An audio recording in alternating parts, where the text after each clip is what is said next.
Hello everyone, welcome to all of you. आज के lecture में जैसा कि हमने पहले से बताया था कि हम लोग cell cycle and cell division करने वाले हैं। ठीक है, ये लेक्चर भी बहुत इंपॉर्टेंट है क्योंकि यहाँ से क्वेश्चंस आते ही आते हैं cell cycle and cell division से। और कहाँ से क्वेश्चन आएंगे इसके बाद हम लोग इसको रिवीजन के टाइम बताऊंगी भी, मैं क्वेश्चन भी मैं सॉल्व करा दूंगी। ठीक है, देखिए खैर इस वीडियो में मैं आपको बता दूं कि ये पूरे चैप्टर करने के लिए मुझे कम से कम 3 लेक्चर लगेगा। और अगर मैं मेहनत करूँ तो 2 लेक्चर में भी हो जाएगा, लेकिन मैं चाहती हूँ कि आप लोग के कॉन्सेप्ट अच्छे से क्लियर हो जाएं, क्योंकि पता है ये चैप्टर इतना इंटरेस्टिंग भी है, बहुत इंटरेस्टिंग है। कोई बहुत अच्छे से भी पढ़ा रहता है ना, तो भी वो न्यूमेरिकल में उसको दिक्कत आती है। तो मैं चाह रही हूँ कि जितने सारे टर्मिनोलॉजी हो इस चैप्टर के, जैसे क्रोमैटिन क्या है, chromatid, chromosome, centromere, centrosome, kinetochore, telomere, chromomere, ठीक है, और क्रोमोनिमेटा, लॉट्स ऑफ टर्मिनोलॉजीज को आपको यहाँ पे स्टडी करनी है। बहुत सारे टर्मिनोलॉजी हैं, और जब तक आप टर्मिनोलॉजी नहीं पढ़ेंगे ना, बहुत कन्फ्यूज़न होगा, बहुत कन्फ्यूज़न होगा। ठीक है, तो मेरी आज पूरी कोशिश रहेगी कि इस वीडियो में हम पूरा का पूरा इसका इंट्रोडक्शन कवर करें, पूरा का पूरा इसका जो है ना इंट्रोडक्शन कवर करें। और इंट्रोडक्शन से हम लोग एकदम पूरा फैमिलियर हो जाएंगे जब, तो cell cycle and cell division 2 lecture उसके बाद लगेगा। एक में पूरा माइटोसिस, दूसरे में पूरा मियोसिस। ठीक है, हम लोग अच्छे से पढ़ लेंगे, क्योंकि पहला जो वीडियो होगा मेरा इंट्रोडक्शन का होगा। आज हम लोग इंट्रोडक्शन ही समझने वाले हैं कि एक्चुअली में सेल डिवीज़न का मतलब क्या है, क्या हर एक सेल डिवाइड करती है, कौन कौन सी सेल डिवाइड करती है, क्या कुछ ऐसी सेल हैं जो कंटिन्यूअस डिवाइड करती हैं, क्या कुछ ऐसी सेल हैं जो डिवीज़न नहीं भी करती हैं। ठीक है, बहुत सारी चीज़ें हम लोग पढ़ेंगे इस चैप्टर में। लेकिन आज के वीडियो में बस मेरा 2 मकसद है समझाने का, सारे टर्मिनोलॉजी प्लस सेल डिवाइड करती है तो क्यों करती है, ठीक है, और सेल डिवीजन है क्या, इतनी चीज़ हमें समझेंगे। तो आज का लेक्चर मैं स्टार्ट करने वाली हूँ। देखिए यहाँ पे हम कहेंगे पहला ये टॉपिक है हमारा cell cycle and cell division. ठीक है, cell cycle and cell division. और अच्छा हाँ, मैं एक चीज़ आपको बता दूं, क्योंकि मैं थोड़ा सा मैंने एक प्लान करा है। मैं पूरी कोशिश करूंगी कि उसमें हम लोग सक्सेस हों। मैं सोच रही हूँ ना कि वीक में कम से कम 3 दिन या 4 दिन हम लोग प्रैक्टिस करें। ठीक है, रात में आधे घंटे, पौने घंटे या फिर 1 घंटे, मतलब अगर रोज़ कर रहे हैं तो 45 मिनट्स भी करते हैं ना।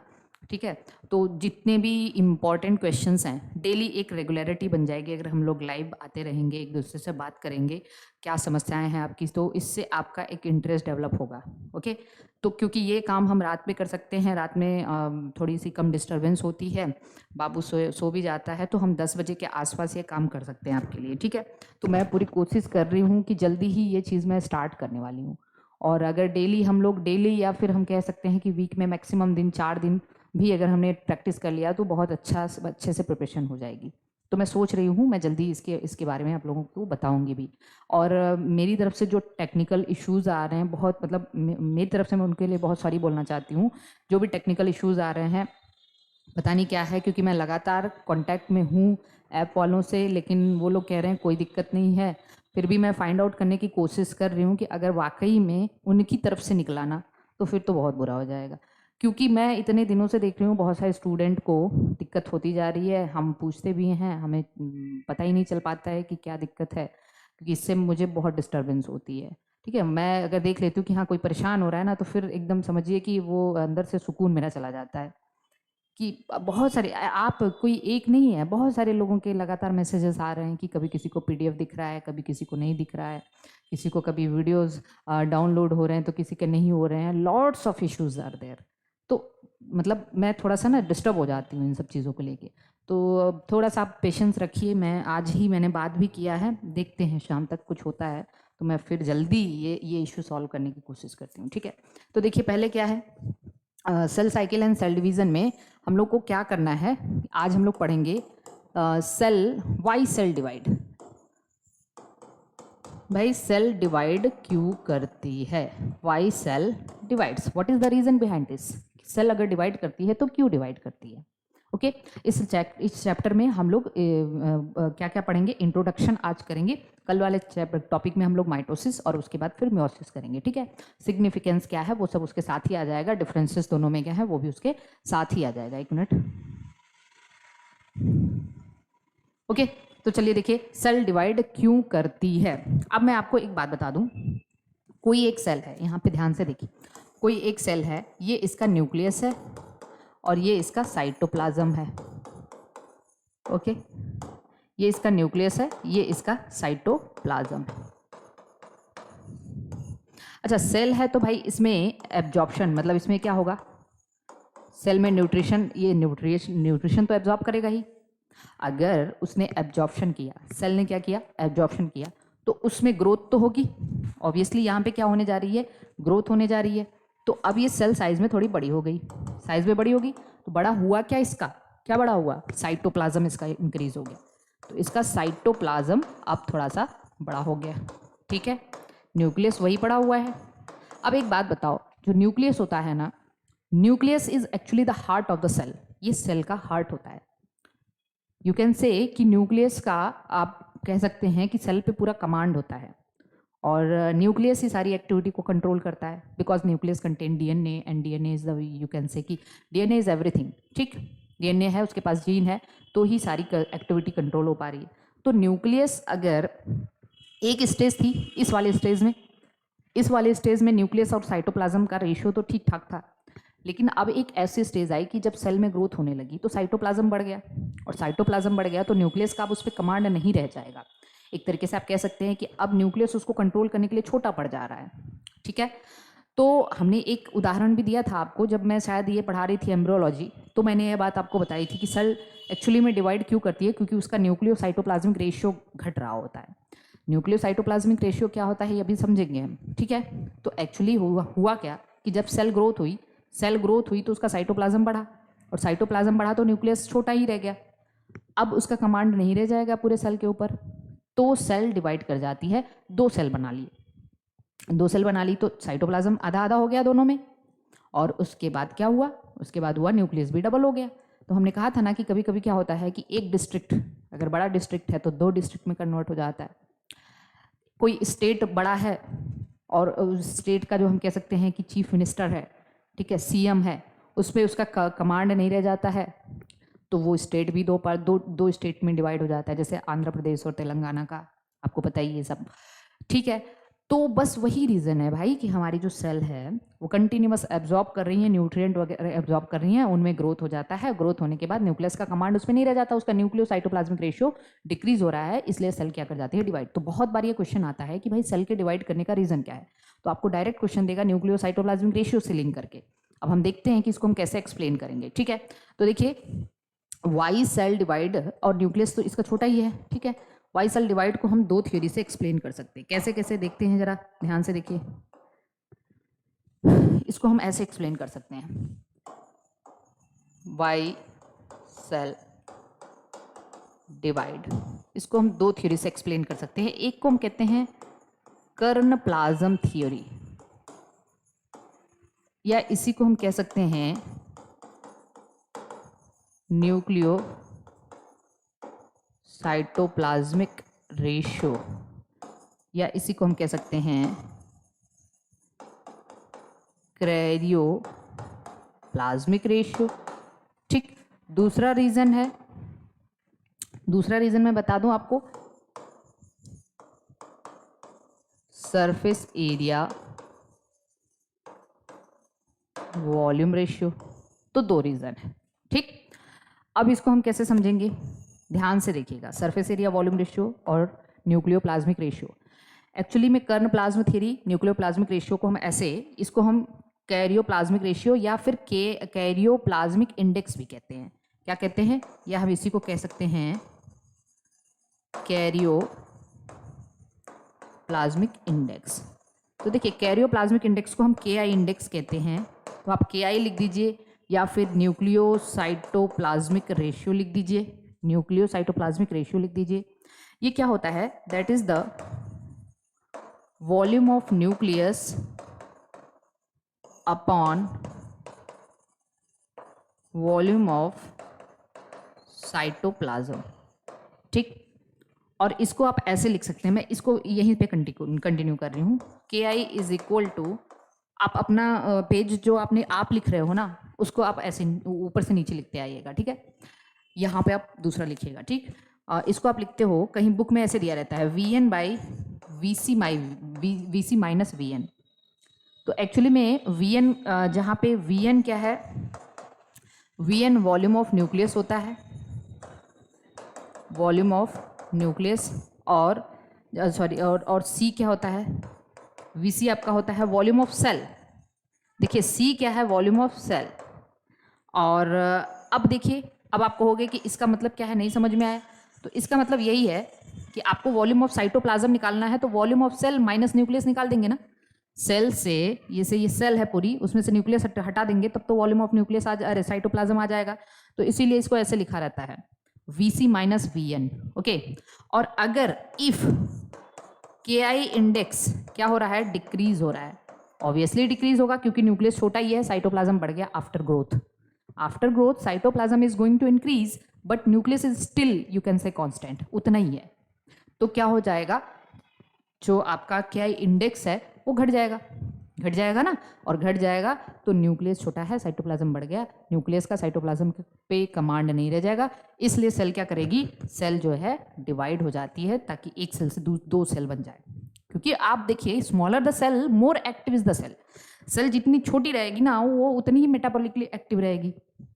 सेल जितनी बढ़ गई, सेल बढ़ जाएगी तो बहुत सारी दिक्कत होगी, उसका सरफेस एरिया वॉल्यूम रेशियो भी घटने लग जाता है, और उसमें एब्जॉर्प्शन नहीं हो पाता है, उसमें सिक्रीशन नहीं हो पाता है। तो जितनी छोटी सेल होती है उतनी ज़्यादा एक्टिव होती है।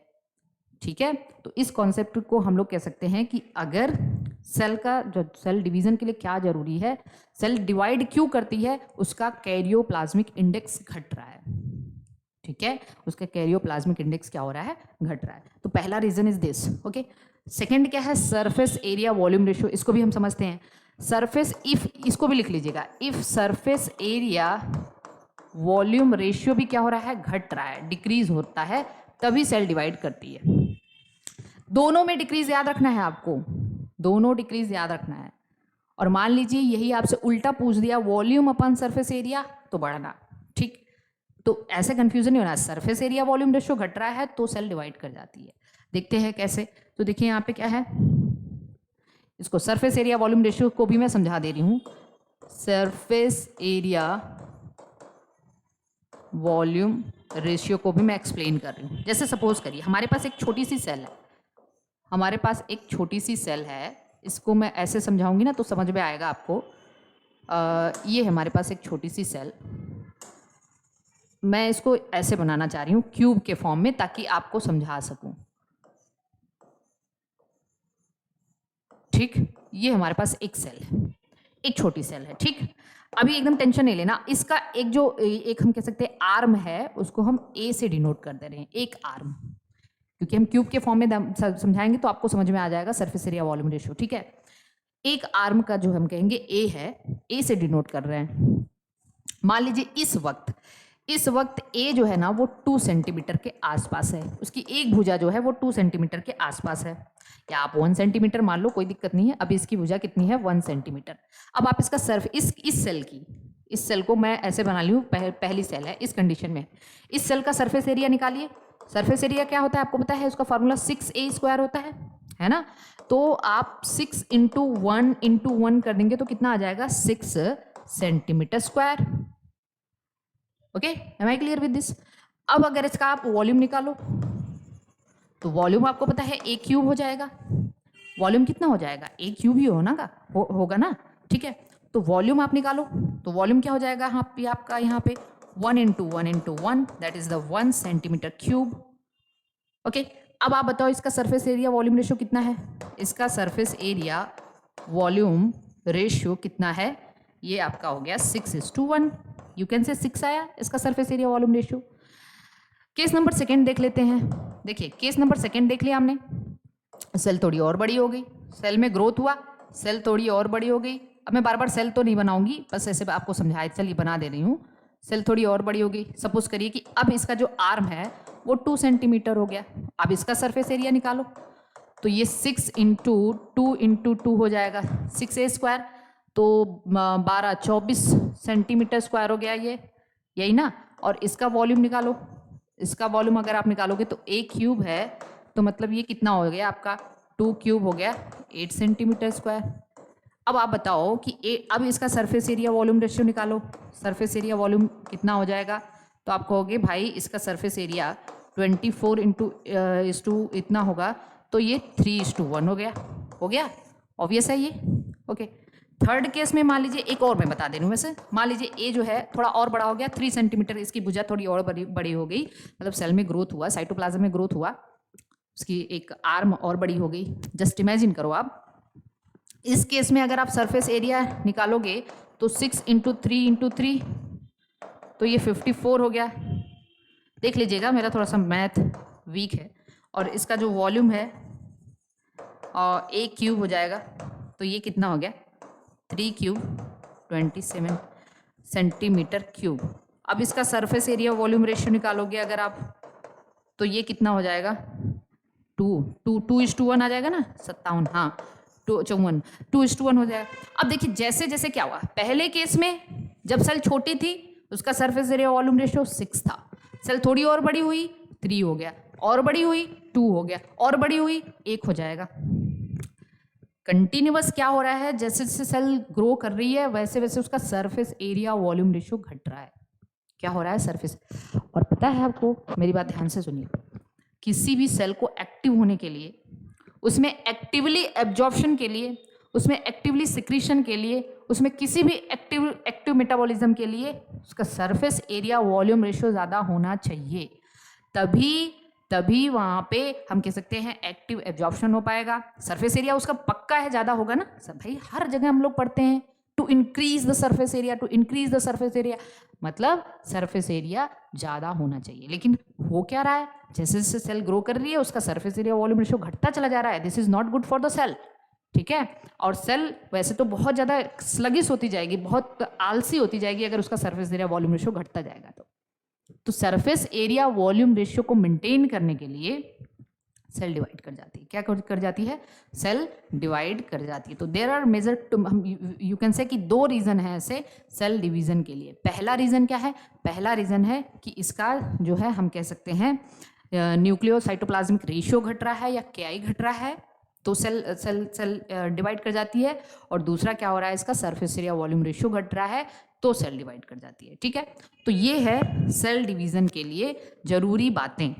तो अगर आपसे कोई कभी कह रहा है भाई कि सेल डिवाइड करती क्यों है, उसका कुछ तो रीज़न होगा। हाँ बिल्कुल रीज़न है भाई, सेल डिवाइड क्यों करती है, इसको आपने 2 थ्योरी से एक्सप्लेन कर देना है। ओके, चलिए एक बार इसको देख लीजिए फिर आगे चलते हैं।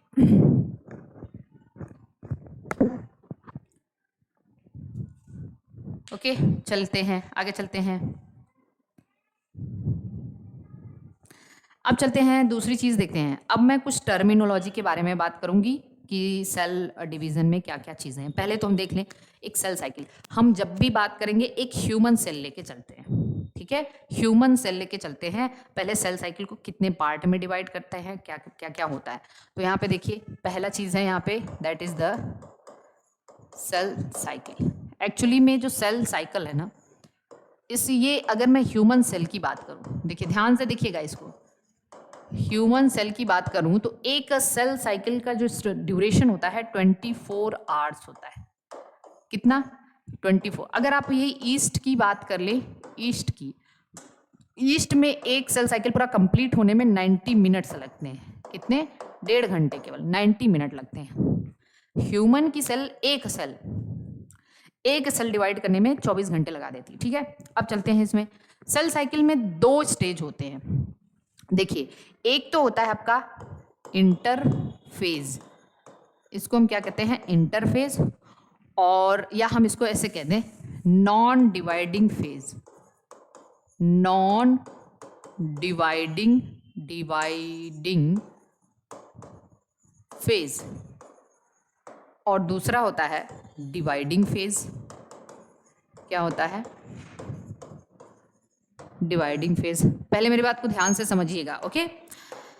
देखिए अगर मैं एक सेल साइकिल आपके सामने ऐसे बना दूं, प्लीज बी अटेंटिव एंड अच्छे से समझना आपको। तो पूरे सेल साइकिल को मैं यहाँ पे ऐसे दर्शा सकती हूँ। सबसे पहला एक स्टेज होता है G1, फिर एक होता है S, फिर एक होता है G2 और सबसे छोटा स्टेज होता है M। साइंटिस्ट जब पहले स्टार्टिंग में सेल साइकिल की सेल डिवीज़न की स्टडी कर रहे थे तब तो उनको माइक्रोस्कोप से जब वो देखे तो उनको सेल जो डिवाइड करने वाला, मतलब सेल डिवाइड कहाँ करती है, वो अवस्था उनको पता चली कि सेल एक्चुअली में एम फेज में आके डिवाइड करती है। तो उन्होंने कहा कि डिवीज़न फेज केवल इतना छोटा सा है, डिवीज़न फेज इतना छोटा सा है, बाकी अगर यहाँ से लेके पूरा यहाँ तक G1 S G2 तक देख लें तो ये इंटरफेज है। ये क्या है? इंटरफेज है। तो साइंटिस्ट का मानना था कि ये एक रेस्टिंग फेज है, मतलब आई फेज जो इंटरफेज है जिसमें G1 S और G2 है, सीक्वेंस यही होना चाहिए।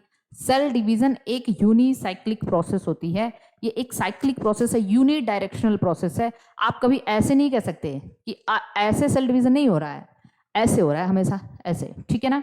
सेल डिवीज़न इस तरीके से हो रहा है। Am I clear with this? तो आप यहाँ पे क्या कह सकते हैं कि पहले साइंटिस्ट का मानना था कि ये पहला वाला जो स्टेज होता है ना वो रेस्टिंग फेज होता है, लेकिन बाद में पता चला कि यही तो जो है ना सबसे इंपॉर्टेंट स्टेज होता है। इसमें सेल डिवाइड तो नहीं करती है, लेकिन यहाँ पे सेल डिवीजन के लिए अपने आप को प्रिपेयर करती है। तो हम कह देते हैं कि यहाँ पे नॉन डिवाइडिंग फेज, या अर्लियर साइंटिस्ट के हिसाब से इसको हम रेस्टिंग फेज कहते हैं। क्या कहते हैं? रेस्टिंग फेज कहते हैं, या फिर इसको हम कह सकते हैं इंटरफेज। इसको हमने और क्या नाम दे दिया? इंटरफेज, या इसी को हम आई फेज कह सकते हैं। क्या कह सकते हैं? I phase. और इंटरफेज में ये अगर ह्यूमन सेल की बात करें तो 23 आवर्स का, अकेला 23 घंटे का होता है। 24 घंटे में 23 घंटे ये होता है, मतलब अगर हम परसेंटेज की बात करें तो अप्रॉक्सीमेटली मोर देन 95% ड्यूरेशन का यही होता है। कौन? इंटरफेज। और इसमें भी ना 3 इस अवस्था आपको दिख रही है। सबसे पहले G1 है, और दूसरा क्या है? S है, और फिर क्या है? G2 है। ये 3 बात क्लियर हुई यहाँ से, ठीक है। डिवाइडिंग फेज को हम लोग और क्या कहते हैं? This is called as division phase को हम कह सकते हैं माइटोसिस या मियोसिस।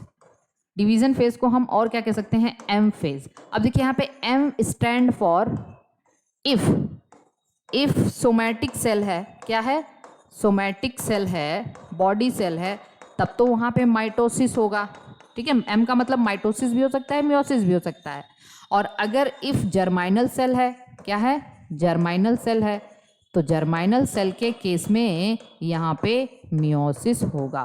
क्या होगा? मियोसिस। तो आप ऐसा मत समझिएगा कि एम का मतलब बस माइटोसिस होता है। एम का मतलब माइटोसिस भी और मियोसिस भी। Am I clear with this?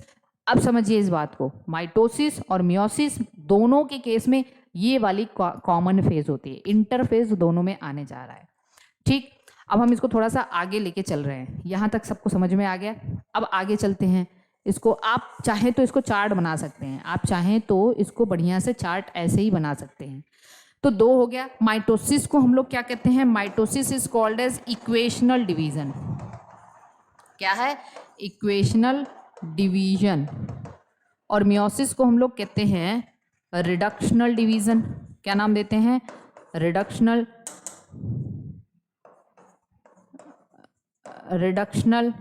Division. ऐसा क्यों? अभी आगे देखेंगे ऐसा क्यों इसको इक्वेशनल डिवीजन कहते हैं और इसको रिडक्शनल डिवीजन कहते हैं, आगे देखेंगे, ठीक है। अब देखिए यहाँ पे क्या है, ये तो हो गया आपका G1 S और G2। अब मैं इसी को आगे लेके चल रही हूँ। G1 S G2 का मतलब क्या है? तो मैं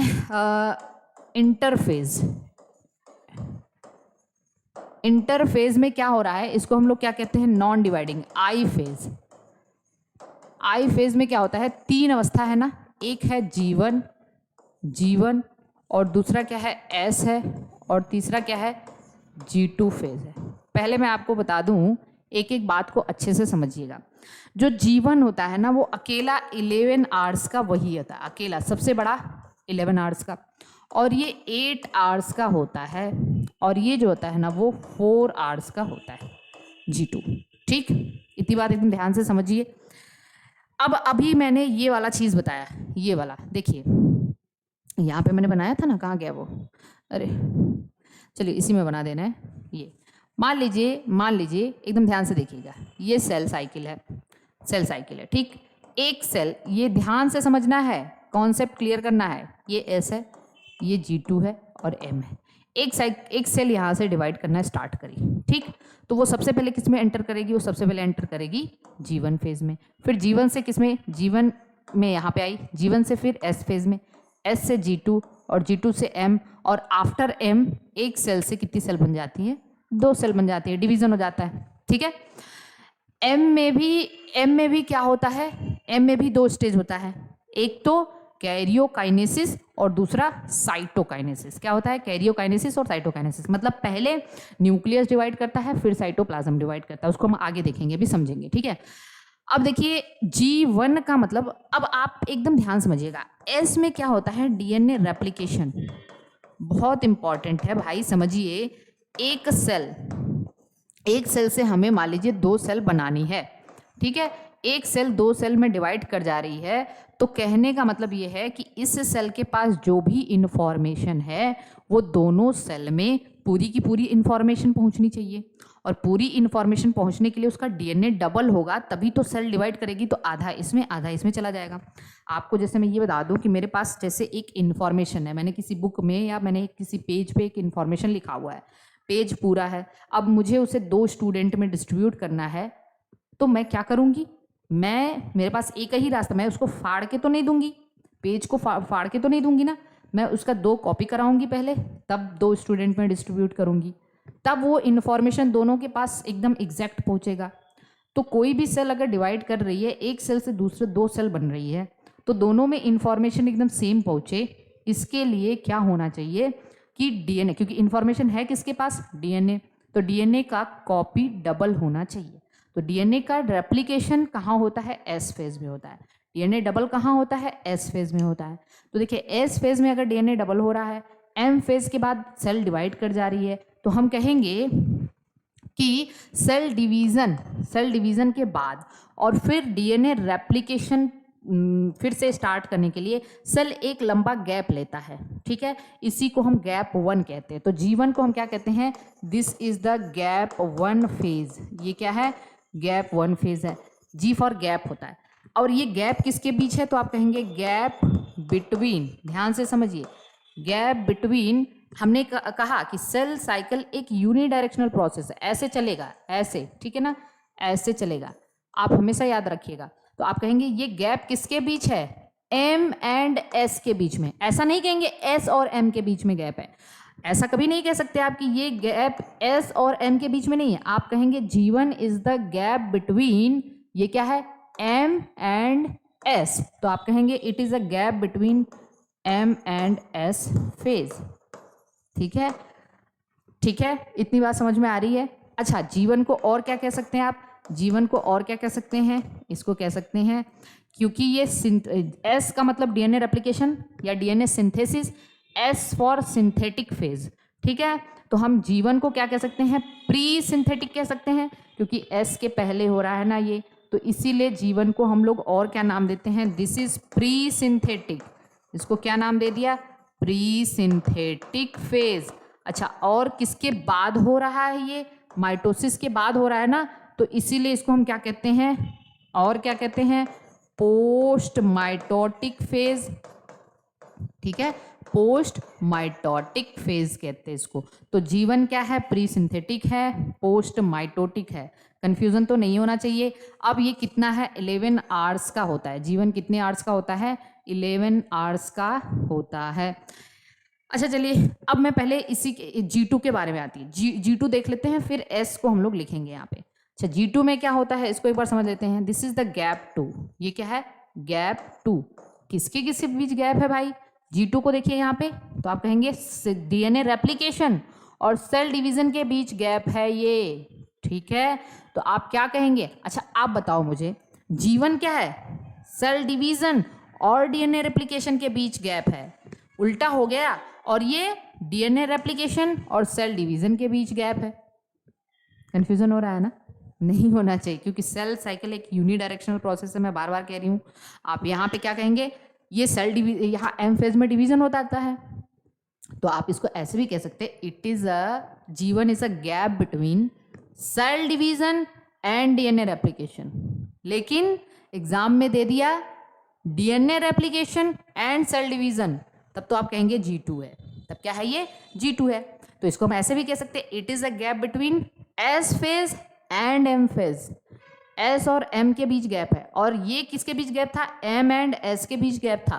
तो हम कहेंगे यहाँ पे क्या है, this is gap between S and M, या फिर gap between DNA replication and cell division, ठीक। और इसी का उल्टा क्या था, ये हो जाएगा gap between cell division and DNA replication. Am I clear, ठीक, यहाँ तक तो हो गया। अच्छा, इसके बाद देखते हैं, इसके बाद क्या है, ध्यान से समझिए। इसके बाद क्या है, इसको हम कह सकते हैं कि G2 क्या है, ये पोस्ट सिंथेटिक है, प्री माइटोटिक है। तो हम इसको लिख सकते हैं, ये सिंथेसिस के बाद हो रहा है ना, post synthetic and pre mitotic, mitosis से पहले हो रहा है, तो post synthetic and pre mitotic phase. Mitosis देखिए, एम का मतलब माइटोसिस मियोसिस दोनों हो सकता है, लेकिन फॉर द कन्वीनियंस हम लोग उसको प्री मियोसिस नहीं कहेंगे, प्री माइटोसिस कह देते हैं। क्या कह देते हैं, प्री माइटोसिस कह देते हैं, ठीक है। तो ये देखिए ये कहानी हो गई। अब मैं आपको कुछ इंटरेस्टिंग सी बात बता रही हूँ, उसको आपको ध्यान से समझना है। पहले समझिए, एकदम अच्छे से समझिए। यहाँ पे डीएनए रेप्लिकेशन होना है, किसमें, एस फेज में, और सेल को डिवाइड भी करना है। तो सेल, एक सेल से 2 सेल बनेगी, तो उसके अंदर क्या क्या चीज़ें डबल होनी चाहिए, सारे सेल ऑर्गेनल्स भी डबल होने चाहिए ना। अगर एक सेल 2 सेल बनाने वाली है तो उसके सारे के सारे सेल ऑर्गेनल्स डबल होने चाहिए। क्यों, क्योंकि दो सेल बननी है। साथ ही साथ और क्या डबल होना चाहिए, डीएनए डबल होना चाहिए। तो मैं आपको बता दूं कि जीवन फेज में सारे सेल ऑर्गेनल्स का डुप्लीकेशन होता है, एक्सेप्ट ध्यान से सुनिएगा, माइटोकॉन्ड्रिया, प्लास्टिड और सेंट्रियोल, ठीक है। तो ऑल सेल ऑर्गेनल्स डुप्लीकेट कहाँ करती हैं, जीवन फेज में, एक्सेप्ट माइटोकॉन्ड्रिया, प्लास्टिड और सेंट्रियोल। अब देख लेते हैं यहाँ पे हम क्या कहते हैं, इस फेज में होता क्या है, इस फेज में होता है duplication of all cell organelles except mitochondria, plastid and centriole. देखिए सेंट्रियोल वैसे होता बस है एनिमल सेल में, कहाँ होता है, एनिमल सेल में। बात को समझ रहे हैं ना आप लोग, ठीक है। अब देखिए ध्यान से समझिएगा। अब मैं इसको मिटा रही हूँ, आपके दिमाग में आएगा कि अच्छा माइटोकॉन्ड्रिया और प्लास्टिड ये दोनों सेमी ऑटोनॉमस स्ट्रक्चर होते हैं, आपको पता है, सेमी ऑटोनॉमस स्ट्रक्चर कहते हैं, हम सेल पढ़ाएंगे तो बताएंगे। तो माइटोकॉन्ड्रिया और प्लास्टिड का डुप्लीकेशन यहाँ होता है, तो हम लिख दें यहाँ पे क्या होता है, duplication of mitochondria and plastid. बहुत बहुत बहुत इंपॉर्टेंट क्वेश्चन है ये, आपसे पूछा जा सकता है डायरेक्ट कि भाई सारे के सारे सेल ऑर्गेनल्स तो जीवन फेज में डिवाइड कर रहे हैं, मतलब डुप्लीकेट हो रहे हैं, तो माइटोकॉन्ड्रिया और प्लास्टिड का डुप्लीकेशन होता कहाँ है, तो इसका डुप्लीकेशन होता है आपके G2 फेज में, ठीक। और सेंट्रियोल बचा, तो सेंट्रियोल का डुप्लीकेशन देख लेते हैं। तो अब चलिए देखिए, ध्यान से देखिए, इसको मैं मिटाऊं, इसको मैं मिटा रही हूं, देखिए एस फेज में क्या हुआ, एस को हम लोग क्या कहते हैं, इसको हम कहते हैं सिंथेटिक फेज। क्या नाम दे दिया इसको, सिंथेटिक फेज। इसको और क्या कह सकते हैं, इसको सिंथेटिक फेज कह सकते हैं। और दिस इज गैप बिटवीन, ये भी एक तरीके से गैप ही है, या हम कहते हैं दिस इज बिटवीन किसके होता है, G1 and G2, G1 and G2 के बीच में है ना। अच्छा यहाँ होता क्या है, तो यहाँ होता है रेप्लिकेशन ऑफ किसका, रेप्लिकेशन होता है किसका, 2 चीज का। यहाँ पे रेप्लिकेशन होता है histone DNA and histone protein. अभी मैं हिस्टोन प्रोटीन के बारे में भी आपको बताऊंगी, क्योंकि डीएनए जब डबल होगा तो हिस्टोन प्रोटीन भी डबल होना चाहिए। डीएनए एंड हिस्टोन प्रोटीन का रेप्लिकेशन होता है यहाँ पे, और किसका रेप्लिकेशन होता है, तो हम कहते हैं यहाँ पे रेप्लिकेशन और होता है सेंट्रियोल। किसका? सेंट्रियोल। प्लीज थोड़ा सा वो हो रहा है, लिख लीजिए। डीएनए और हिस्टोन प्रोटीन का रेप्लिकेशन होता है इन न्यूक्लियस, न्यूक्लियस के अंदर, ठीक है, सेल के न्यूक्लियस के अंदर, और सेंट्रियोल का इन साइटोप्लाज्म। किसमें? साइटोप्लाज्म या साइटोसॉल में। Cytosol only in animal, only in animal, अगर एनिमल सेल है तब, बाकी प्लांट में तो सेंट्रियोल होता ही नहीं है। तो हमें ये बात समझ में आ गई कि सबके सब डुप्लीकेट हो चुके हैं। सेल के डीएनए भी डुप्लीकेट हो चुका, क्योंकि 2 सेल बननी है, तैयारी हो रही है। देखिए ये सब तैयारी है, मतलब तैयारी इन द सेंस कि आई फेज में सेल डिवाइड नहीं करती, आई फेज में सेल डिवाइड नहीं कर रही है, लेकिन डिवीजन के लिए अपने आप को प्रिपेयर कर रही होती है सेल, ठीक है। और प्रिपरेशन G1, S और G2 दोनों में, तीनों में हो रहा है। G1 में सारे cell organelles except mitochondria, plastid और सेंट्रियोल। तो माइटोकॉन्ड्रिया और प्लास्टिड कहाँ पे रेप्लिकेट करते हैं? G2 में। और सेंट्रियोल कहाँ पे रेप्लिकेट करता है? S फेज में। Am I clear with this? और भी बहुत सारी चीजें समझनी है अभी। देखिए मेरी बात को ध्यान से सुनिए। अब मैं इसी को कंटिन्यू करूंगी आगे, ठीक है, और मैं बोलूंगी, आप लोग एक बार लिख लीजिएगा प्लीज, या फिर चलिए मैं कंटिन्यू कर रही हूँ आगे, आप लोग उसी में लिखिएगा। एक बार इसको देखिए फिर आगे चलते, क्योंकि मैं चाहूँ तो इसको ऊपर पढ़ा सकती हूँ, लेकिन उस फिर पीडीएफ उसमें आएगा नहीं, क्या कहते हैं, पीडीएफ में।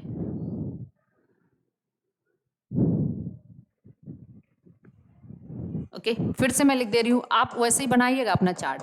आई फेज में लिख रही हूँ, और आई फेज में क्या है? G1 है, S है और G2 है। फर्दर मैं इसको कंटिन्यू कर रही हूँ, ठीक है। देखिए S में हमें पता है कि डीएनए रेप्लिकेशन हो रहा है, ये बात तो सबको पता है।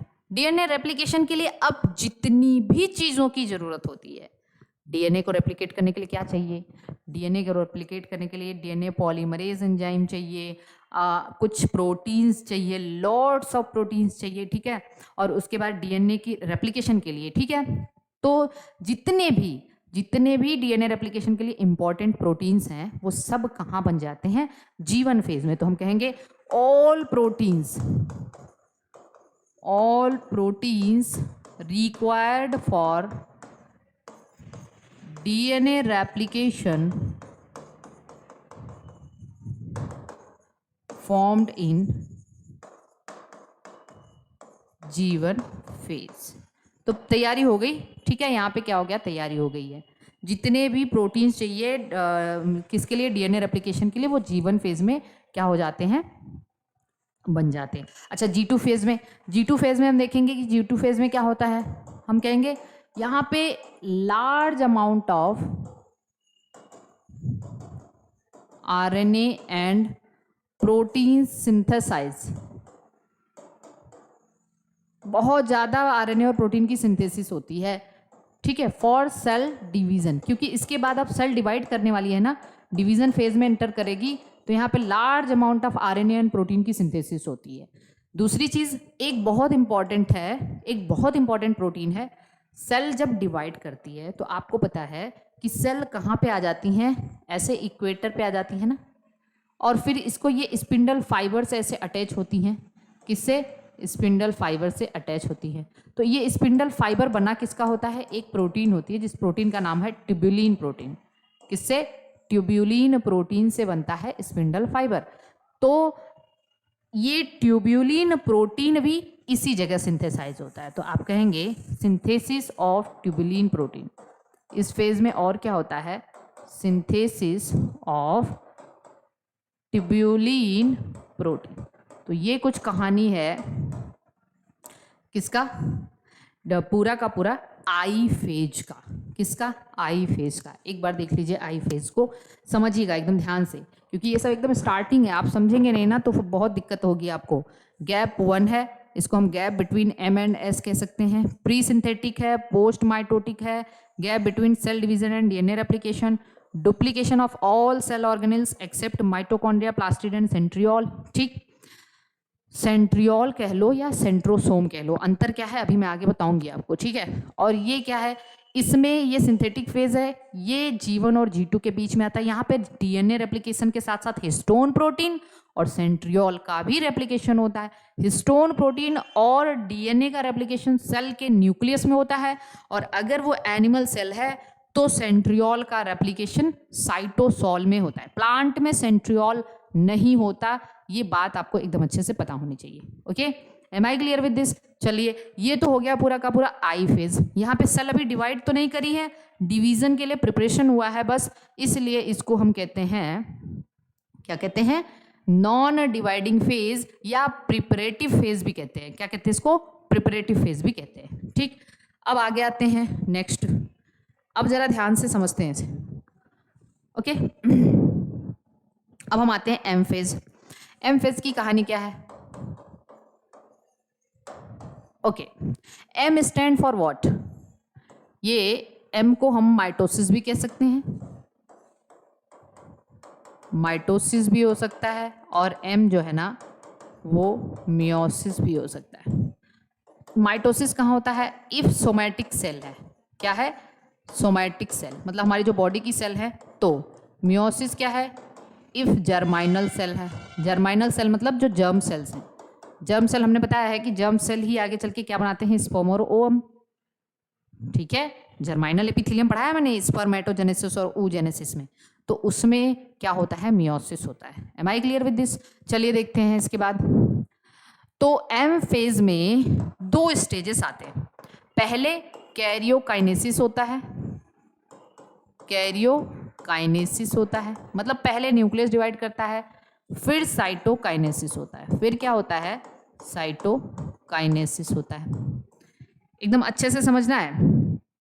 कैरियोकाइनेसिस का मतलब पहले डिवीजन ऑफ न्यूक्लियस होता है, मतलब पहले न्यूक्लियस डिवाइड करता है, और कैरियोकाइनेसिस का मतलब डिवीजन ऑफ साइटोप्लाज्म होता है, फिर साइटोप्लाज्म डिवाइड करता है।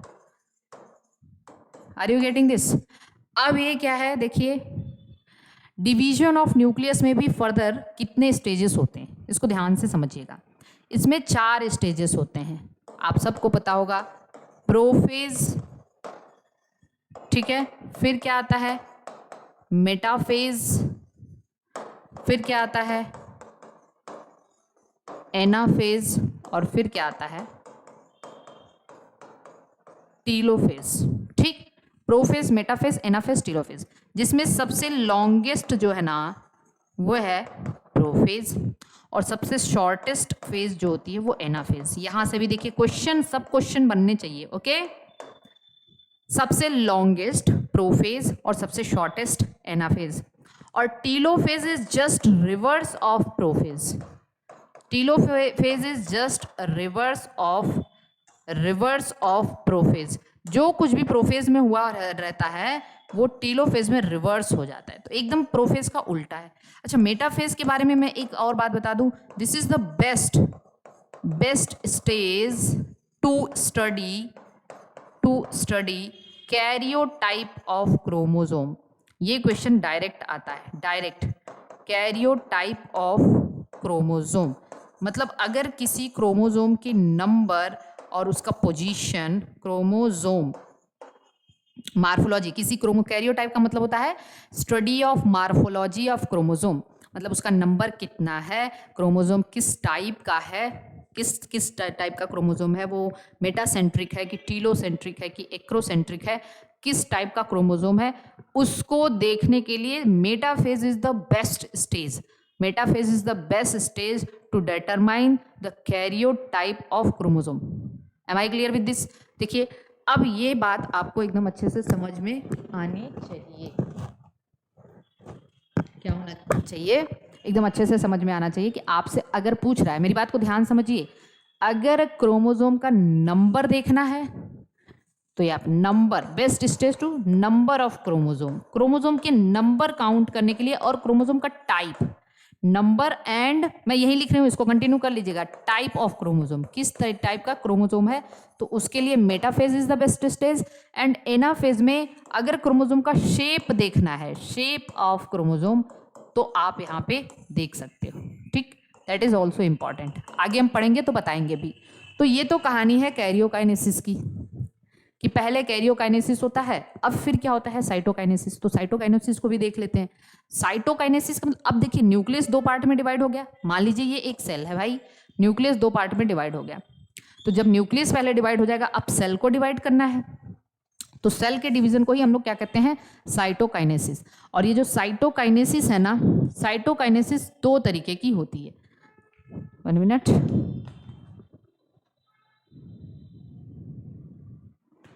साइटोकाइनेसिस, साइटोकाइनेसिस कैसी है, डिवीजन ऑफ साइटोप्लाज्म, मतलब या सेल कह लो आप। ये in animal cell, animal cell में कैसा होता है ये, and in plant cell, plant cell में भी ये कैसा होता है।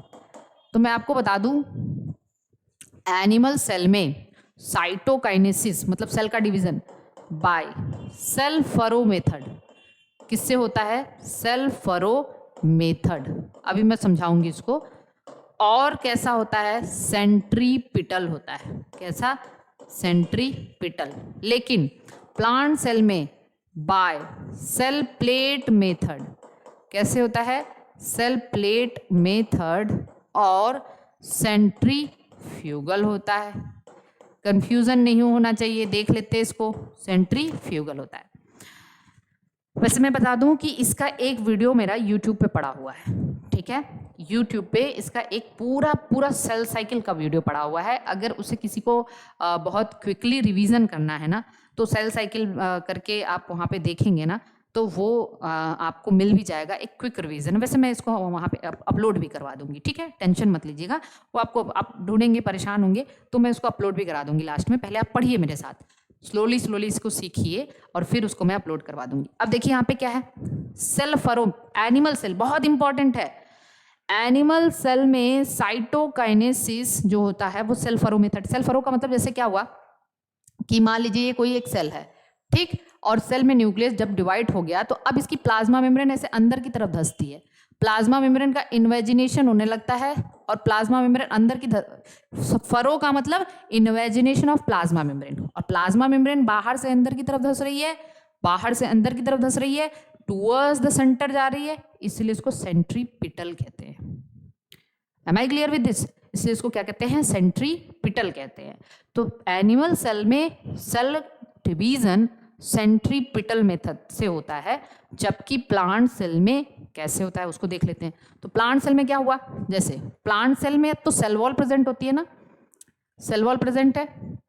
जब ये 2 सेल न्यूक्लियस बन जाता है, ठीक है, ध्यान से देखिए, जब 2 न्यूक्लियस बन जाता है तो यहाँ पे क्या होता है ना, कुछ स्पिंडल फाइबर डिग्रेड होके बचा रहता है ऐसे, और स्पिंडल फाइबर के रिमेनेंट्स को कहते हैं फ्रैग्मोब्लास्ट। ये एग्जाम में आ चुका है, फ्रैग्मोप्लास्ट। फ्रैग्मोप्लास्ट क्या है भाई, तो अभी इसको बस इतना ही माइंड में रखिए। फ्रैग्मोप्लास्ट मैम ने प्लांट सेल के केस में बताया था, कंफ्यूजन नहीं होना चाहिए। फ्रैग्मोप्लास्ट में प्लांट, क्योंकि स्पिंडल फाइबर जो बच गया रहता है सेल डिवीजन के बाद, सॉरी, तो वहाँ पे क्या होता है, उसी को हम लोग, उसके रिमेनिंग पार्ट को हम फ्रैग्मोप्लास्ट कहते हैं। उसमें गोल्जी बॉडी कुछ कैल्शियम पेक्टेट और मैग्नीशियम पेक्टेट ऐड कर देता है, और फिर इसी से यहाँ पे गोल्जी बॉडी का क्या करता है, गोल्जी बॉडी ही सेल वॉल बनाता है, मेरी बात को ध्यान सुनिएगा। और यहाँ पे वो कुछ कैल्शियम पेक्टेट और मैग्नीशियम पेक्टेट ऐड करते करते इधर की तरफ जाता है, टुवर्ड्स द पेरीफेरी, ऐसे ऐसे, तो एक सेल प्लेट बन जाता है। और सेल प्लेट बन गया तो फिर सेल 2 पार्ट में डिवाइड हो जाती है। और सेल प्लेट बना कैसे, towards the periphery, from centre towards the periphery, from centre towards the periphery, you can से this is the centrifugal. Centrifugal का मतलब away from the centre, centripetal का मतलब टुवर्ड्स द सेंटर। तो एनिमल में क्या हुआ, टुवर्ड्स द सेंटर हुआ। टुवर्ड्स द सेंटर का मतलब सेंट्रीपिटल, प्लांट में अवे फ्रॉम द सेंटर, या फिर यू कैन से टुवर्ड्स द पेरीफेरी, तो प्लांट में, इसलिए इसको हम सेंट्रीफ्यूगल कहते हैं। Am I clear? तो अब देखिए, इतनी चीज आपको समझ में आ गई होगी कि एक अभी इंट्रोडक्शन केवल सेल साइकिल होता क्या है, कितने कितने स्टेजेस हैं कैरियोकाइनेसिस में, साइटोकाइनेसिस में। अभी आगे बहुत सारी कहानी हम लोगों को और जानना है, ठीक है। तो देखते हैं, एक बार समझ लेते हैं इसको।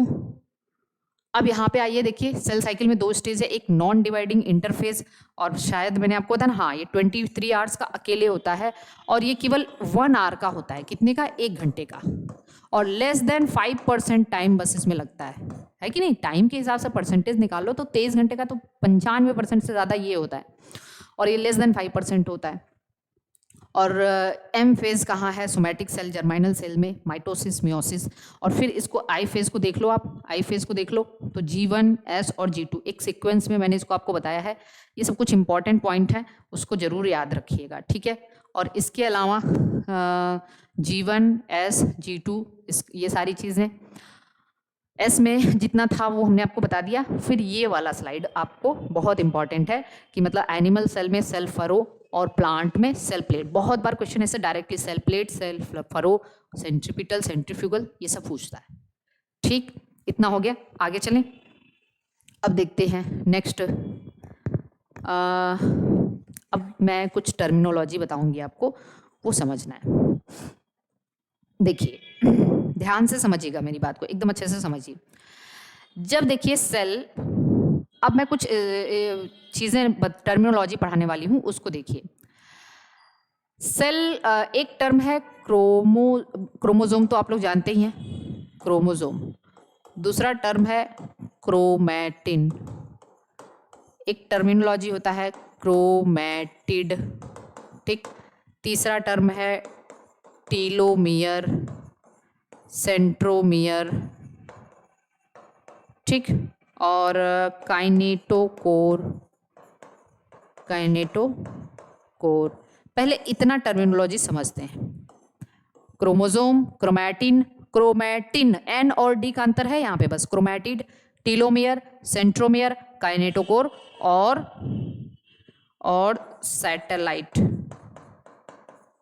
सैटेलाइट डीएनए, या हम इसको सेंट्रोमियर को हम लोग प्राइमरी कॉन्स्ट्रिक्शन कहते हैं,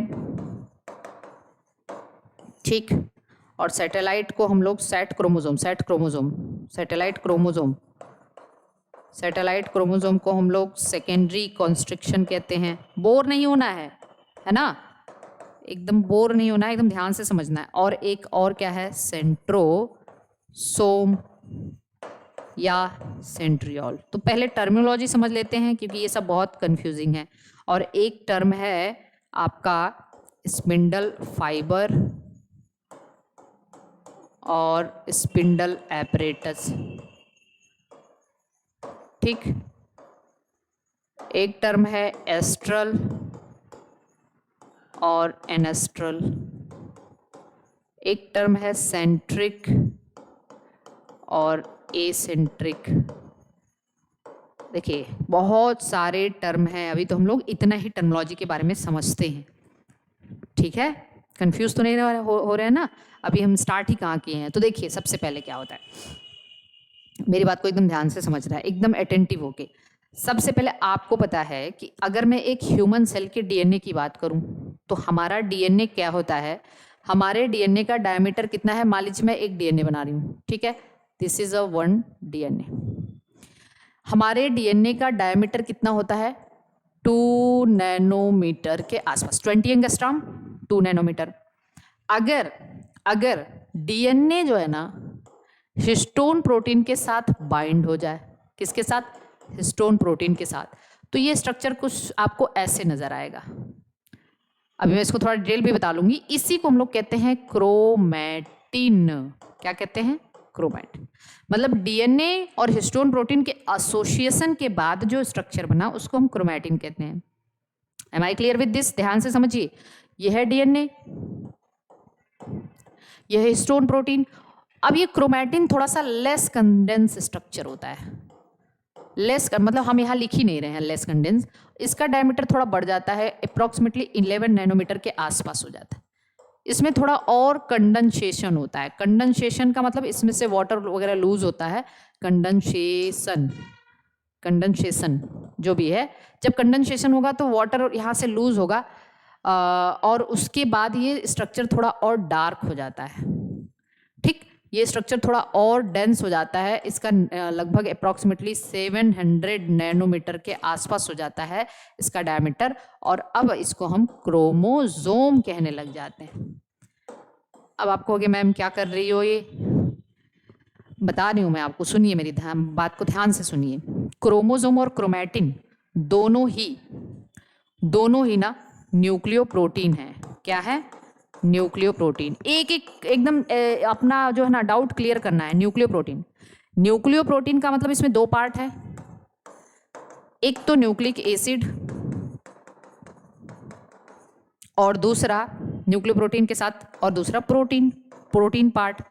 तो हमने कहा था अगर किसी प्रोटीन में प्रोटीन पार्ट के अलावा कुछ और पार्ट हो तो उसको हम ऐसे प्रोटीन को कॉन्जुगेटेड प्रोटीन कहते हैं। तो न्यूक्लियो प्रोटीन का मतलब है न्यूक्लिक एसिड क्या है, जैसे यहाँ पे डीएनए न्यूक्लिक एसिड है और प्रोटीन क्या है, हिस्टोन प्रोटीन है। तो किसी भी पार्ट में न्यूक्लिक एसिड और डीएनए है, न्यूक्लिक एसिड और प्रोटीन है, तो उसको हम न्यूक्लियो प्रोटीन कहते हैं। आप बता सकते हो मुझे कि वन मोर न्यूक्लियो प्रोटीन का एग्जाम्पल, किसी और न्यूक्लियो प्रोटीन का एग्जाम्पल आप बता सकते हो? बिल्कुल, वायरसेस। आपने कहा वायरसेस न्यूक्लियो प्रोटीन है, क्योंकि वायरस की बॉडी में केवल और केवल न्यूक्लिक एसिड और प्रोटीन होता है। उसकी कैप्सिड जो होती है वो प्रोटीन कोट की बनी होती है और उसके अंदर न्यूक्लिक एसिड। और वायरसेस में या तो डीएनए होगा या तो आरएनए होगा, दोनों कभी साथ में नहीं हो सकते। तो अगर कहीं पे भी बस न्यूक्लिक एसिड और प्रोटीन है तो उसको हम न्यूक्लियो प्रोटीन कहते हैं। तो क्रोमोसोम और क्रोमैटिन ये दोनों ही क्या है, न्यूक्लियो प्रोटीन है। क्यों? क्योंकि ये न्यूक्लिक एसिड और प्रोटीन से बने हैं। किस न्यूक्लिक एसिड से? डीएनए से। कौन सी प्रोटीन? Histone protein. अभी हम और डिटेल देखेंगे इसको, ठीक है। अब देखिए जरा, ये न्यूक्लिक एसिड है और प्रोटीन है, क्रोमैटिन क्रोमोसोम। यहां तक तो क्लियर हो गई बात। आगे चलें। अब इसको मैं थोड़ा सा और एलेबरेट करना चाहती हूँ, क्योंकि संतुष्टि नहीं मिलेगी। अब इसको मैं समझा दूँ आपको, ध्यान से समझिए। आपके दिमाग में नहीं आ रहा हिस्टोन प्रोटीन क्या है भाई? हिस्टोन प्रोटीन, मैं देखिए हिस्टोन प्रोटीन यहीं पढ़ा रही हूँ, फिर मैं हो सकता है कि बाद में जरूरी लगेगा तभी पढ़ाऊंगी। हिस्टोन प्रोटीन एक्चुअली में ये बेसिक प्रोटीन होता है। क्या होता है? बेसिक प्रोटीन्स होते हैं। बेसिक प्रोटीन का मतलब एक्चुअली ये बेसिक अमाइनो एसिड से बने होते हैं। कौन से amino acid? Basic amino acid. आपको याद होना चाहिए बेसिक अमाइनो एसिड हमने दो बताया था, तीन बताया था, जिसमें से आर्जिनिन और लाइसिन रिच होता है। पहला क्वेश्चन तो यहीं से पूछा जाता है। देखिए ये क्वेश्चन है, question please, this is very very important question. आपसे पूछा जाता है भाई हिस्टोन प्रोटीन कैसी प्रोटीन है? आर्जिनिन और लाइसिन रिच। आर्जिनिन और लाइसिन रिच मतलब आर्जिनिन और लाइसिन एमिनो एसिड इसमें अबंडेंट मात्रा में पाए जाते हैं, ठीक है। तो हिस्टोन प्रोटीन एक बेसिक, क्योंकि आर्जिनिन और लाइसिन ये बेसिक अमाइनो एसिड है, पॉजिटिवली चार्ज अमाइनो एसिड है। So you can also say कि ये क्या है? पॉजिटिवली चार्ज्ड प्रोटीन है। हिस्टोन प्रोटीन क्या है? पॉजिटिवली चार्ज प्रोटीन है, पॉजिटिवली चार्ज्ड प्रोटीन है, ठीक है। Am I clear? अब ध्यान से समझिएगा मेरी बात को एकदम अच्छे से। मेरे पास एक समस्या है, अपने पास एक छोटी सी समस्या ये है, समझिएगा। ये है एक सेल, ठीक है, आप समझ रहे हो ना। और सेल के पास ये है nucleus. Please be attentive. Nucleus का डायमेंशन बड़ा छोटा है, 10⁻⁻6 मीटर के आसपास इसका डायमेंशन। सोचिए कितना छोटा है, 10⁻⁻6, बहुत छोटा डायमेंशन है इस न्यूक्लियस का। लेकिन इस न्यूक्लियस के पास डीएनए है। और अगर एक ह्यूमन डीएनए की मैं बात करूं, एक सेल का अगर हम ह्यूमन डीएनए की बात करते हैं तो डीएनए कितना लंबा है भैया? डीएनए 2 मीटर के आसपास है। हमारा डीएनए अप्रॉक्सीमेटली 2 मीटर लंबा होता है। अब प्रॉब्लम इज दिस, ध्यान से समझिएगा प्लीज। प्रॉब्लम ये है कि इतना लंबा डीएनए इतने छोटे से न्यूक्लियस में कैसे रहेगा? क्या किया जाए? कुछ तो ऐसा होना चाहिए। आप समझ सकते हो कि जैसे आपके पास एक बहुत बड़ी रस्सी है और आपके पास है रस्सी 500 मीटर की। 500 मीटर की रस्सी को आपको अगर एक 10 बाई 10 के कमरे में फैला के रखना होगा तो रख पाओगे? नहीं रख पाओगे। क्या करोगे आप? फोल्डिंग करोगे ना उसको फोल्ड करके रख सकते हो, दैट विल बी इजी, आप आराम से। तो यही कारण है कि डीएनए इतना लंबा है, समझ रहे हो मेरी बात को? डीएनए इतना लंबा है, न्यूक्लियस का डायमेंशन इतना छोटा है, तो इतना लंबा डीएनए इतने छोटे से न्यूक्लियस में कैसे रह सकता है? तो उसका होता है फोल्डिंग। क्या होती है? फोल्डिंग। अब डीएनए की फोल्डिंग करवाए कौन? प्रॉब्लम ये भी है। तो डीएनए निगेटिवली चार्ज होता है, ये भी क्वेश्चन है। देखिए अब डीएनए कैसा होता है, इसको मैं आगे लेके चल रही हूँ। डीएनए कैसा है? डीएनए नेगेटिवली चार्ज है, ये भी सवाल पूछा जा चुका है, ठीक है। और क्यों, किसकी वजह से? Due to phosphate group. लिख लीजिएगा, डीएनए नेगेटिवली चार्ज है, इसकी फोल्डिंग करवाएगा कौन? कोई पॉजिटिव वाला होगा तभी तो इसकी फोल्डिंग करवा पाएगा। तो इसकी फोल्डिंग करवाता है हिस्टोन प्रोटीन। कौन करवाता है? हिस्टोन प्रोटीन, क्योंकि हिस्टोन प्रोटीन पॉजिटिव चार्ज है। अब समझिए, इतनी बात समझ में आ गई है। अब मैं हिस्टोन प्रोटीन की बात कर रही हूं। तो हिस्टोन प्रोटीन क्या है देख लेते हैं। हिस्टोन प्रोटीन के पास दो सब यूनिट्स होते हैं, दो तरीके का इसमें यूनिट होता है। एक तो होता है हिस्टोन ऑक्टामर, एक होता है हिस्टोन ऑक्टामर, और दूसरा होता है लिंकर हिस्टोन। क्या? Linker histone. हिस्टोन ऑक्टामर और दूसरा क्या है? Linker histone. हिस्टोन ऑक्टामर में इसको हम V8 भी कहते हैं, अभी आप समझिएगा, V8 भी कहते हैं। हिस्टोन ऑक्टामर में कितनी सब यूनिट होती है? H2A, H2B, H3 और H4। इनके सब दो दो यूनिट्स होते हैं। बहुत बार क्वेश्चन आते हैं ऐसे है, बी अटेंटिव। हिस्टोन ऑक्टामर में कौन कौन से हिस्टोन यूनिट्स पाए जाते हैं? H2A की 2 यूनिट, H2B की 2 यूनिट, H3 की 2 यूनिट और H4 की 2 unit. Linker histone, linker histone में क्या आता है? H1। ये क्वेश्चन तो एकदम आप समझ लीजिए, ये क्वेश्चन तो एकदम पेट क्वेश्चन है किसी भी एग्जामिनेशन का। बहुत मतलब अगर पूछता है तो H1 जरूर पूछता है, लिंकर हिस्टोन। क्या है ये? Linker histone. इतनी बात सबको क्लियर हो रही है? कोई दिक्कत नहीं है ना यहाँ तक? ओके, चलिए नेक्स्ट देखते हैं हम लोग। अब हुआ क्या? हिस्टोन है पॉजिटिव चार्ज, क्यों? Due to presence of positively charge amino acid. और डीएनए कैसा है? Negative charge, due to presence of phosphate. Okay, अब देखते हैं इसको आगे। जो हिस्टोन है ना ऐसे प्रेजेंट होता है, आप देखोगे तो एक H2A, H2B, H3, H4 और इसकी 2 यूनिट है सबकी, तो आपको ऐसे दिखेगा ना ऐसे। ये H2A है, H2B है, H3 है, H4 है, ठीक है। ये है हिस्टोन ऑक्टामर। अब आप ऐसे समझिए कि आपके पास एक 8 बॉल है। कितने हैं? 8 बॉल है, और आपको इस 8 बॉल को एक रस्सी के सहारे लपेटना है। किसके सहारे? रस्सी के सहारे।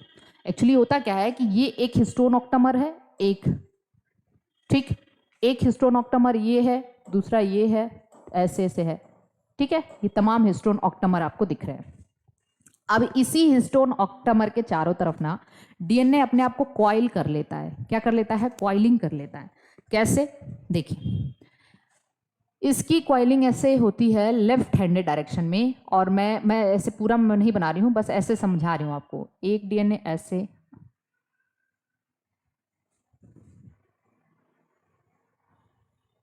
ऐसे समझिए, एकदम मेरी बात को ध्यान से समझने की कोशिश करना है, कुछ नहीं, बस एकदम अटेंटिव होकर समझना है। ये एक हिस्टोन ऑक्टामर है, देखिए ध्यान से, एक हिस्टोन ऑक्टामर है। मैं हिस्टोन ऑक्टामर नहीं लिख रही हूँ, समझिएगा यहाँ पे, इसको मैं V8 लिख दे रही हूँ। ये एक V8 है, ये एक V8 है, ये एक V8 है, ठीक है। अब इसके चारों तरफ ये क्या है? डीएनए है। ओके, डीएनए अपने आप को एक हिस्टोन ऑक्टामर के चारों तरफ 1.75 टर्न लेता है। कितना? This is very very IMP, note जरूर कर लीजिएगा। This is very very IMP, it में आस्क इन एग्जामिनेशन। बहुत इंपॉर्टेंट पॉइंट है ये। एक हिस्टोन ऑक्टामर के चारों तरफ डीएनए की कितनी कॉइलिंग होती है? ये क्वेश्चन पूछा जाता है। 1.75 टर्न। कितना? 1 मतलब कंप्लीट 2 टर्न नहीं, एक और एक 75%, ठीक है, 1.75 टर्न। और दूसरा क्वेश्चन क्या पूछा जाता है? डीएनए कॉइलिंग अराउंड लिख सकते हैं आप, coiling coiling coiling around histone octamer 1V8 कितना है ये 1 पॉइंट। और लेफ्ट हैंड डायरेक्शन में, किसमें, लेफ्ट हैंडेड डायरेक्शन, किसमें, लेफ्ट हैंडेड डायरेक्शन में 1.75 टन। और इसमें एक और इसको आप ऐसे भी लिख सकते हैं, किसी किसी बुक में ऐसे दिया तो कंफ्यूजन है, 1/3 ऐसे ना, ये आप कर लेंगे तो 1.75 टन हो जाएगा ये। ओके, ऐसे यही होगा ना, एक बार देख लीजिएगा इसको। अब इसके बाद क्या है नहीं 1.75 टन को कैसे लिख सकते हैं, अच्छा चलिए देखते हैं अब इसको। और यहाँ पे इसके बाद क्या है, दूसरी चीज आपसे क्या पूछा जाता है, एक टर्न में, अब चलिए एक तो हो गया, डीएनए ने अपने आप को ऐसे कॉइल कर लिया, लेकिन बीच में ना, बीच में ये तो इसमें V8 में तो टोटल आपके हिस्टोन ऑक्टामर, और H1 का क्या काम है, H1 ऐसे बीच में प्रेजेंट होता है। H1 कहाँ प्रेजेंट होता है, बीच में प्रेजेंट होता है, दो हिस्टोन ऑक्टामर को ऐसे रोकता है, जैसे समझिए दो हिस्टोन ऑक्टामर के बीच में प्रेजेंट होता है, इसीलिए इसको लिंकर हिस्टोन कहते हैं। क्या कहते हैं, लिंकर हिस्टोन कहते हैं। आप समझ रहे हो मेरी बात को। तो ये पूरा का पूरा ऐसे स्ट्रक्चर बन गया। इसी तरीके से डीएनए की क्वाइलिंग क्वाइलिंग क्वाइलिंग, बहुत सारे हिस्टोन मिलके उसको एकदम पूरा क्वाइल करवा देंगे, तो अब हो गया, आराम से आ जाएगा अपने न्यूक्लियस में, आ जाएगा ना न्यूक्लियस के अंदर, क्योंकि न्यूक्लियस का डायमेंशन छोटा है, डीएनए काफी लंबा है, तो डीएनए इस तरीके से अपने आप को क्वाइल कर सकता है। अब चलिए क्या है, इस पूरे पार्ट को, एक पार्ट को, ठीक है, अब यहाँ पे हम ऐसे कह सकते हैं, मैं चाह रही हूँ ना कि एक बेस्ट नोट हो, ताकि आप एक बार इसको देखो तो आपको अच्छे से समझ में आ जाए। एक आपको ये मोती जैसी संरचना दिख रही है, इस संरचना को कहते हैं न्यूक्लियोसोम। क्या कहते हैं, न्यूक्लियोसोम। यहां से और यहां तक, लगभग यहां तक, इस संरचना को हम कहते हैं न्यूक्लियोसोम। देखिए ध्यान से समझिए, इसको हम क्या कहते हैं, न्यूक्लियोसोम। और ये वाला स्ट्रक्चर जो डीएनए के दो पार्ट हो गए यहाँ पे, एक तो जो हिस्टोन के चारों तरफ कॉइल किया है और दो हिस्टोन ऑक्टामर के बीच में, तो हम कहेंगे डीएनए यहाँ पे दो पार्ट में है, दो पार्ट में है। एक तो आप कहेंगे around histone octamer, around histone octamer, और दूसरा क्या है, between two histone octamer, between two histone octamer. दो फॉर्म में है ना डीएनए, ठीक है। अब हम कहेंगे जो अराउंड हिस्टोन ऑक्टामर है उसको हम कहते हैं कोर डीएनए। क्या कहते हैं, कोर डीएनए। और जो इसमें है, दो हिस्टोन के बीच में है, इसको कहते हैं लिंकर डीएनए। क्या नाम देते हैं, लिंकर डीएनए। और लिंकर डीएनए रीजन में ही लिंकर हिस्टोन है। ये H1 है, ये क्या है, H1 है, ठीक है। इतनी बात सबको समझ में आ रही है, कोई दिक्कत नहीं है। और इस पूरी की पूरी संरचना को मिला के, इस पूरी की पूरी संरचना को मिला के हम क्या कहते हैं, न्यूक्लियोसोम। क्या नाम दे देते हैं, या न्यूक्लियोसोम को हम तो यहाँ लिखे ही है। इस कोर डीएनए में अप्रोक्सीमेटली 145 बेस पेयर्स होते हैं, मतलब इतना इतना इतना बेस पेयर होता है। बेस पेयर समझ रहे हो ना, न्यूक्लियोटाइड्स, इतने न्यूक्लियोटाइड होते हैं। और इसमें पूरा अप्रोक्सीमेटली 55 बेस पेयर्स होते हैं। तो कुल मिला के हम कह दें कि अगर ये स्ट्रक्चर यहाँ से यहाँ तक न्यूक्लियोसोम है, ठीक है, तो एक न्यूक्लियोसोम में कितना बेस पेयर है, तो अप्रोक्सीमेटली 200 बेस पेयर्स होते हैं। कितने, 200। ये क्वेश्चन पूछा जा चुका है। एक न्यूक्लियस में अप्रोक्सीमेटली 200 बेस पेयर्स होते हैं। कंफ्यूज नहीं होना कि मैडम क्या क्या बता रही हैं, ठीक है। देखिए सब चीज़ समझ में आ गया हमें, यहाँ पे कोई दिक्कत नहीं है। अब एक क्या संरचना जो आपको दिख रही है, वो क्या क्या ऐसी संरचना नहीं दिख रही है, इसको आप थोड़ा सा ऐसे ऐसे देखो, ऐसी संरचना दिख रही है कि नहीं, ऐसी संरचना, ऐसी संरचना। भाई ये जो है ना मोती, इसको हम लोग कहते हैं बीड्स ऑन स्ट्रिंग, मोतियों की माला। मोतियों की माला मतलब माला इन द सेंस धागा, और धागा के अंदर बीड्स, बीड्स ऑन स्ट्रिंग। और इसीलिए इसको कहते हैं न्यूक्लियोसोम का beads on string model. Beads on string का मतलब न्यूक्लियोसोम कैसा दिखता है, बिल्कुल मोतियों की माला हो, जिसमें मोती क्या है, हिस्टोन ऑक्टामर है, माला मतलब धागा क्या है, डीएनए है। हो गया, समस्या सॉल्व हुआ। क्या क्या हुआ देखते हैं। अब चलिए देखिए, इसको एक बार समझिएगा, इसको समझते हैं, इसको समझते हैं। देखिए हमने क्या किया, अब आप कहोगे मैंने यही तो स्टार्टिंग में बताया था, डीएनए है, डीएनए का डायमीटर कितना था 2 नैनोमीटर, किसके चारों तरफ कॉइलिंग किया, हिस्टोन प्रोटीन के चारों तरफ, कुछ ऐसा स्ट्रक्चर बन गया, इस स्ट्रक्चर को हमने क्रोमैटिन कह दिया। ये पूरा का पूरा स्ट्रक्चर क्रोमैटिन हो गया। ये देखो आप, ये पूरा का पूरा स्ट्रक्चर यहाँ से लेके यहाँ तक क्रोमैटिन हो गया। क्रोमैटिन बना कैसे, हिस्टोन प्रोटीन और डीएनए से, ठीक है ना, हिस्टोन प्रोटीन। सब क्वेश्चन है, आप ये मत समझिएगा कि ये टाइम वेस्टेज है, सब के सब क्वेश्चन है, यहाँ से सारे क्वेश्चन लग जाएंगे आपके। तो ये हिस्टोन प्रोटीन और क्या है, डीएनए है, ठीक। और अब आपको कभी कभी ये दे देता है कि बताओ भैया न्यूक्लियोसोम क्या है, तब व्हाट इज द न्यूक्लियोसोम। तो आप कहोगे अच्छा, अभी तक जब थोड़ा क्रोमैटिन और ज़्यादा कंडेंस हो जाता है ना, क्रोमैटिन में थोड़ा और ज़्यादा कंडेंस हो जाता है तो ये थोड़ा सा और डार्क स्ट्रक्चर बन जाता है। इसको हम लोग आगे क्रोमोसोम वगैरह पढ़ेंगे तो देखेंगे। अब इसका डायमीटर और बढ़ जाता है 700 नैनोमीटर के आसपास, इसका डायमीटर थोड़ा 11 नैनोमीटर के आसपास होता है, तो इसी को हम क्रोमोसोम कहने लग जाते हैं। क्या कहते हैं, क्रोमोसोम। तो क्रोमोसोम हो या क्रोमैटिन हो, किससे बना है, डीएनए और हिस्टोन प्रोटीन से। तो बताइए न्यूक्लियोसोम क्या है। तो अब nucleosome is the basic unit of chromatin या क्रोमोसोम। किसी भी क्रोमोसोम या क्रोमैटिन का ये एक यूनिट ही तो है ना। यहाँ देखो आप, ये देखो क्रोमैटिन क्या है, एक क्रोमैटिन ऐसे एक क्रोमैटिन ऐसे, तो हम कहेंगे nucleosome is the unit of chromatin या फिर क्रोमोसोम। तो न्यूक्लियोसोम क्या है, यूनिट ऑफ क्रोमैटिन या क्रोमोसोम। तो हम कह सकते हैं कि न्यूक्लियोसोम भी एक न्यूक्लियो प्रोटीन है। किससे बना है, डीएनए और हिस्टोन न्यूक्लिक एसिड और प्रोटीन से। Am I clear with this, am I clear, यहाँ तक तो कोई दिक्कत नहीं होनी चाहिए। अब ये है पूरा क्रोमैटिन या क्रोमोसोम। लेकिन आपने कभी सोचा है कि क्रोमैटिन कहाँ हम कहते हैं, क्रोमोसोम कहाँ कहते हैं, क्या अंतर है इसमें। सेल साइकिल में किस स्टेज में हम क्रोमैटिन कहते हैं, किस स्टेज में हम क्रोमोसोम कहते हैं। तो हम इसको अब थोड़ा सा सेल साइकिल की तरफ चलते हैं। चलिए देखिए, जब एक सेल साइकिल, अभी इतना तो समझ में आ गया ना सबको, क्योंकि बिना टर्मिनोलॉजी क्लियर करे हम चाहें कि हम सेल साइकिल और सेल डिवीजन को आपको एकदम अच्छे से पढ़ा देना तो नहीं हो पाएगा जब तक टर्मिनोलॉजी क्लियर नहीं होगी। तो टर्मिनोलॉजी तो क्लियर करना पड़ेगा। ओके, हिस्टोन प्रोटीन, हिस्टोन और लिंकर हिस्टोन याद रखिएगा। लिंकर हिस्टोन ऑक्टामर का पार्ट नहीं है। पहला क्वेश्चन तो आपसे यही पूछा जाता है, which of the following histone is not the part of linker histone octamer. तो लिंकर हिस्टोन कौन अकेला है, लिंकर हिस्टोन। बाकी सब के सब कैसे हैं, डबल, ठीक है ना, डबल है। ओके, चलिए आगे देखें। अब नेक्स्ट देखते हैं होता क्या है।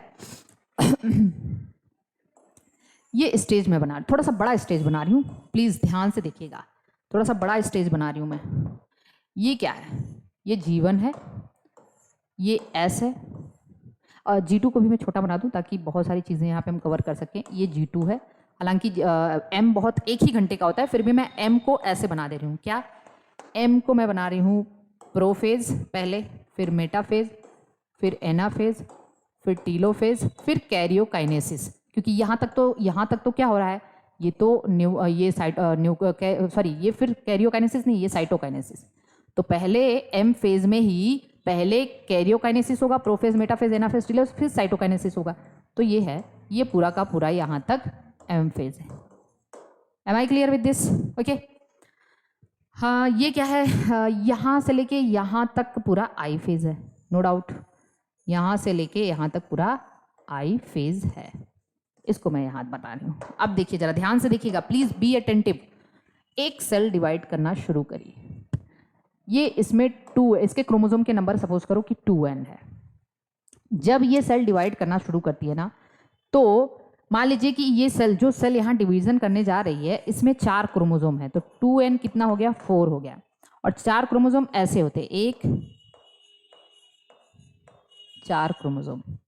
4 क्रोमोसोम नहीं है अभी, ये क्रोमैटिन होता है। क्या होता है, क्रोमैटिन। ठीक है, अभी बिल्कुल समझने की एकदम पूरी कोशिश करिएगा कि जब सेल जीवन फेज में एंटर कर रही है, जैसे हमारे पास सेल है, हमारे पास क्रोमोसोम है, तो हम लोग के पास कितने, एक हमारी बॉडी में एक सेल में कितने क्रोमोसोम है? तो हमारी बॉडी के एक सेल में 46 क्रोमोसोम है। हम कह रहे हैं ना 46। अच्छा, 46 क्रोमोसोम है तो हर क्रोमोसोम पेयर में है। क्रोमोसोम नंबर 1 की एक कॉपी, 2 की एक कॉपी, 3 की एक कॉपी, 4 की क्रोमोसोम 1 की 2 2 2 2, ऐसे 2 की हम कह सकते हैं ये 1 की 2 कॉपी है, 2 की 2 कॉपी है, 3 की 2 कॉपी, 4 की 2 कॉपी, ऐसे हर एक क्रोमोसोम की 2 2 कॉपी है ना अपने पास। आप कहोगे कहाँ से आया ये, कहाँ से आया? हमारे हर सेल में हर क्रोमोसोम की 2 2 कॉपी है एक्सेप्ट जर्म सेल। स्पर्म और ओवम को छोड़ दिया जाए तो हर एक सेल हमारी डिप्लॉइड है, और डिप्लॉइड में ये हर क्रोमोसोम की 2 कॉपी कहाँ से आई?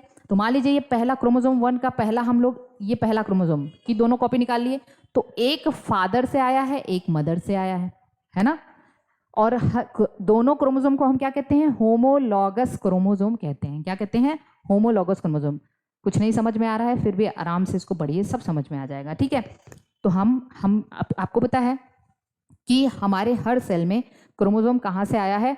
स्पर्म और ओवम से बने हैं हम। तो स्पर्म, फादर का स्पर्म और मदर का ओवम या सेकेंडरी साइट कह सकते हैं।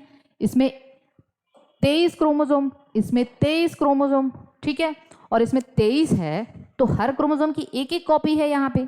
क्रोमोसोम 1 की 1, क्रोमोसोम 2 की 1, क्रोमोसोम 3 की 1, तो हर क्रोमोसोम की एक एक कॉपी स्पर्म में है, हर क्रोमोसोम की एक एक कॉपी ओवम में है। तो जो जाइगोट बना, तो जाइगोट में हर क्रोमोसोम की 2 कॉपी आ गई। तो हमारे पास हम कहते हैं ना, हम अपने माँ बाप का कर्ज कभी नहीं चुका सकते, चाह के भी नहीं चुका सकते, क्योंकि हम अपनी हर एक सेल में उनके क्रोमोसोम की एक एक कॉपी लेके घूम रहे हैं। कहीं किसी मतलब कैसे चुका सकते हैं उनका कर्ज? कितने कितने एहसान है, मतलब हमारी हर सेल में उनका कर्ज है। हर सेल में जो 2 कॉपी हर हमारे पास, बताइए, हर क्रोमोसोम की 2 कॉपी है, हर क्रोमोसोम की 2 कॉपी है ना, एक मदर से एक फादर से। कहाँ से आया? मदर के ओवम से, फादर के स्पर्म से। समझ आ रहा है ना ये बात? तो मेरे पास या आपके पास कितने सेट ऑफ क्रोमोसोम हैं? अगर मैं ये सवाल पूछती हूँ ना तो बहुत लोग डगमगा जाते हैं।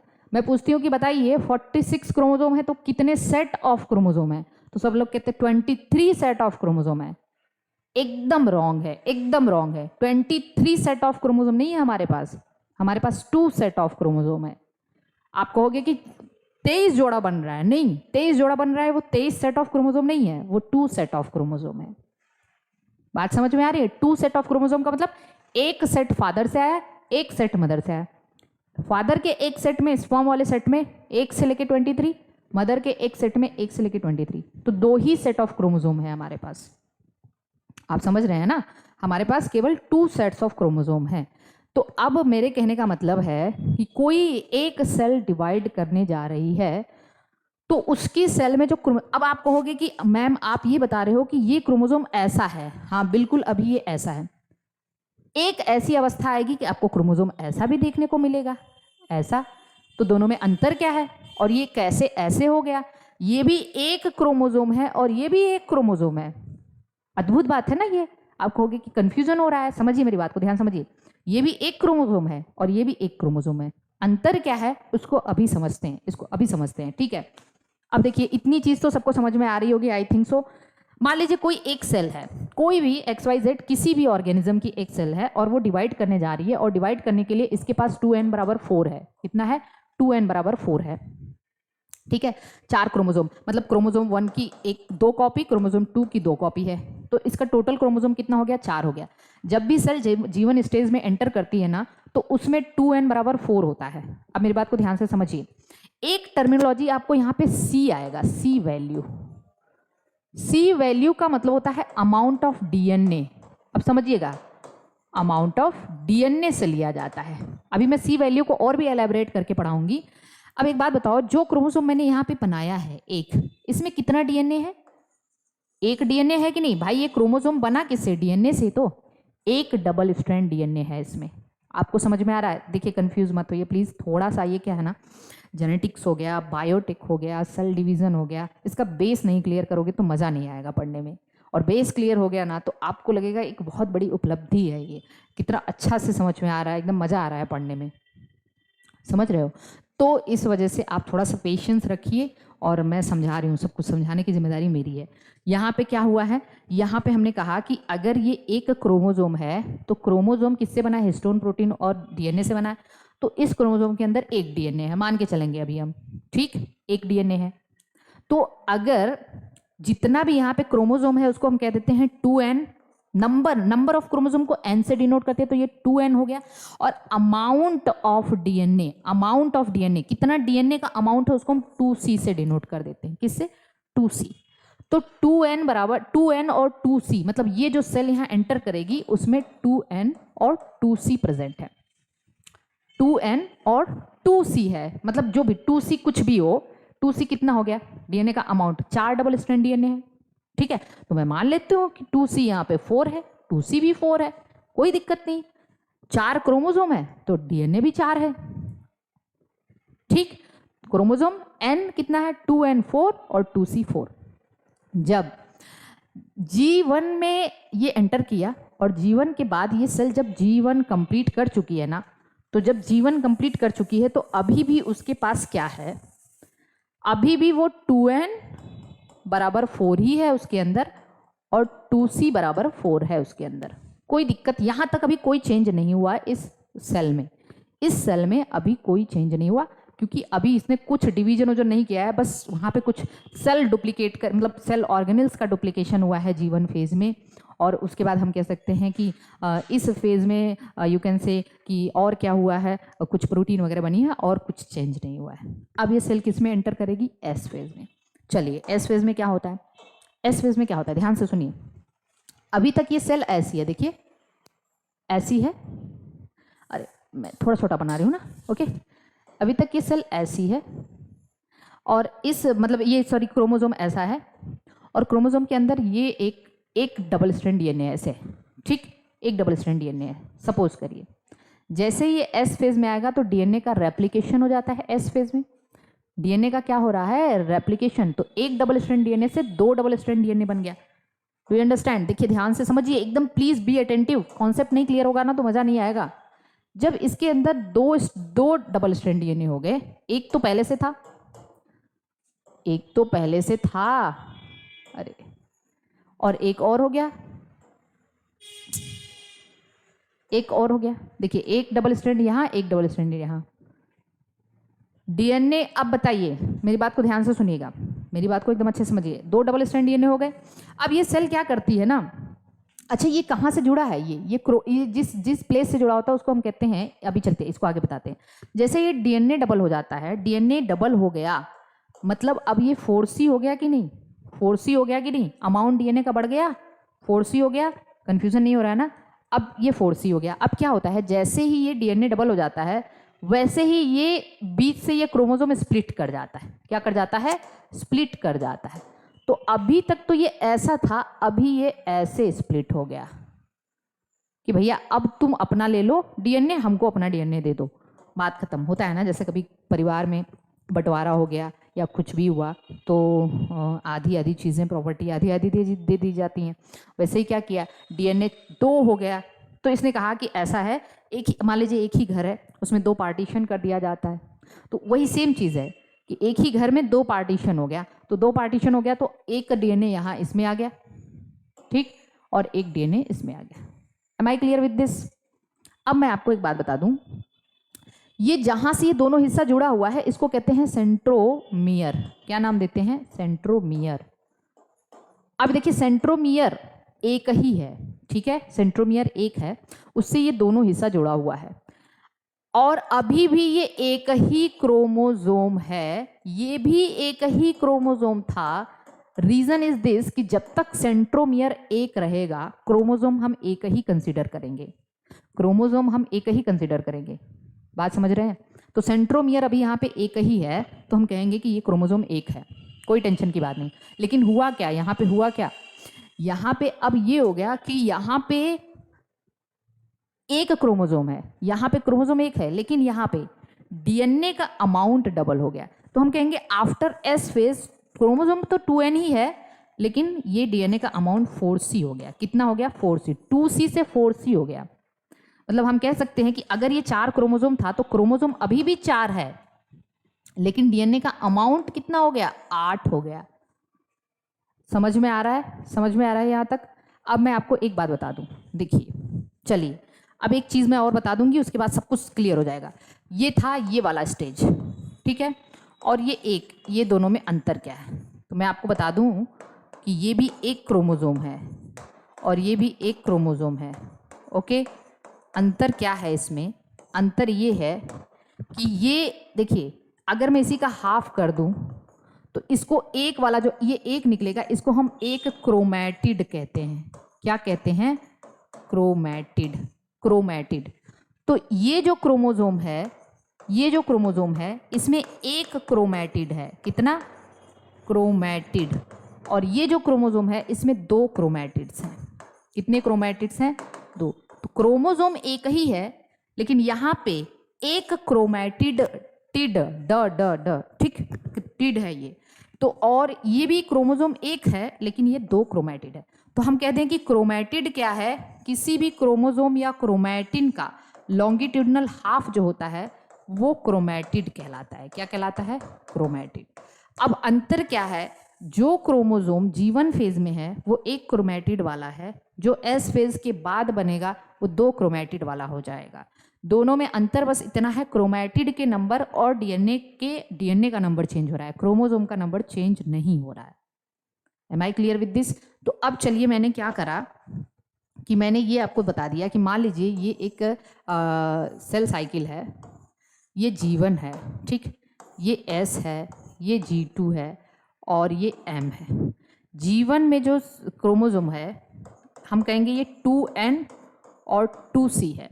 G1 के बाद भी ये 2N और 2C है, लेकिन आफ्टर S क्रोमोसोम का नंबर तो 2N है, लेकिन डीएनए का अमाउंट कितना हो गया? 4C हो गया, क्योंकि डीएनए रेप्लिकेशन हो गया, क्रोमोसोम अभी सेम है, ठीक है। फिर G2 के बाद भी ये 2N 4C तक ही रहता है। M फेज में पहले क्या आता है? प्रोफेज, फिर क्या आता है? मेटाफेज, फिर एनाफेज और फिर टीलोफेज, और उसके बाद साइटोकाइनेसिस। साइटोकाइनेसिस का मतलब सेल डिवीजन। प्रोफेज के बाद भी 2N 4C रहता है, मेटाफेज में भी 2N 4C रहता है, एनाफेज में आके 4N 4C हो जाता है, और फिर टीलोफेज के लास्ट में ये भी 4N 4C रहता है। फिर जब एक सेल से 2 सेल बन जाती है ना, तो अब ये 2N 2C एक में आ गया, 2N 2C एक में आ गया। मुझे पता है कि आप अभी कंफ्यूज हो रहे हैं, लेकिन अब मैं अभी आपको समझाऊंगी, अभी एकदम बोर नहीं होना है, क्योंकि थोड़ा सा ना कॉन्सेप्ट समझना पड़ेगा, ठीक है। अब अभी तक ये कॉन्सेप्ट समझ में आया कि क्रोमोसोम और क्रोमैटिन का मतलब क्या है। सिंपल सी बात ये थी कि जब सेल इसमें एंटर करी ना, तो ये सेल ऐसी है, इसमें क्रोमोसोम या जो क्रोमोसोम है वो एक क्रोमैटिड वाला क्रोमोसोम है, ठीक। लेकिन G1 फेज के बाद इसने S फेज में आके रेप्लिकेशन करा, डीएनए का जब रेप्लिकेशन हुआ तो ये क्रोमैटिड ऐसे टूट गया, ठीक है। अब ये जो क्रोमोसोम है ना वो 2 क्रोमैटिड वाला हो जाएगा। कितना हो जाएगा? 2 क्रोमैटिड। तो पहले मैं यहाँ से एक क्वेश्चन आपको समझा दूँ। देखिए क्वेश्चन क्या पूछता है। एक क्वेश्चन अभी सिंपल सी बात है, इसको देखते हैं। क्वेश्चन एकदम डायरेक्ट पूछता है कि इफ एन ऑनियन सेल, ठीक है, ऑनियन सेल में कह रहा है कि G1 में आपसे कह रहा है ऑनियन सेल हैज 2N16। एक ऑनियन सेल है जिसमें 2N क्या है? 16 है। कितना है? 16 है। 2N कितना है? 16। अब आपसे ये पूछ रहा है कि अगर ये 2N 16 है तो इसमें क्या होगा? 2N कितना है? 16 है। तो आपसे पूछ रहा है कि number of chromosome in G1 phase, G1 phase में कितना होगा, G2 फेज में कितना होगा, ठीक है, S फेज में कितना होगा। कंफ्यूज नहीं होना है। तो अब बताइए 2N 16 है, मतलब 16 क्रोमोसोम है, तो G1 फेज में कितना है? 16 क्रोमोसोम है। G2 फेज में भी क्रोमोसोम के नंबर में तो कोई चेंज नहीं आया है ना, क्रोमोसोम तो वही रहेगा। तो तो यहाँ पे भी कितना होगा 16, और एस फेज में भी कितना रहेगा, ये 16 ही रहेगा। क्यों? क्योंकि क्रोमोसोम नहीं बदल रहा है। लेकिन अगर आपसे यही चीज़ पूछ दिया जाए, आपसे अगर यही चीज़ पूछ दिया कि बताइए ऑनियन सेल में 2n16 है, ठीक है, कितना है 2n16 क्रोमोसोम पूछ रहा है। अब पूछ रहा है नंबर ऑफ क्रोमैटिड्स बताइए, कितना क्रोमैटिड्स इन G1 S G2। तो अब आप क्या बताएंगे?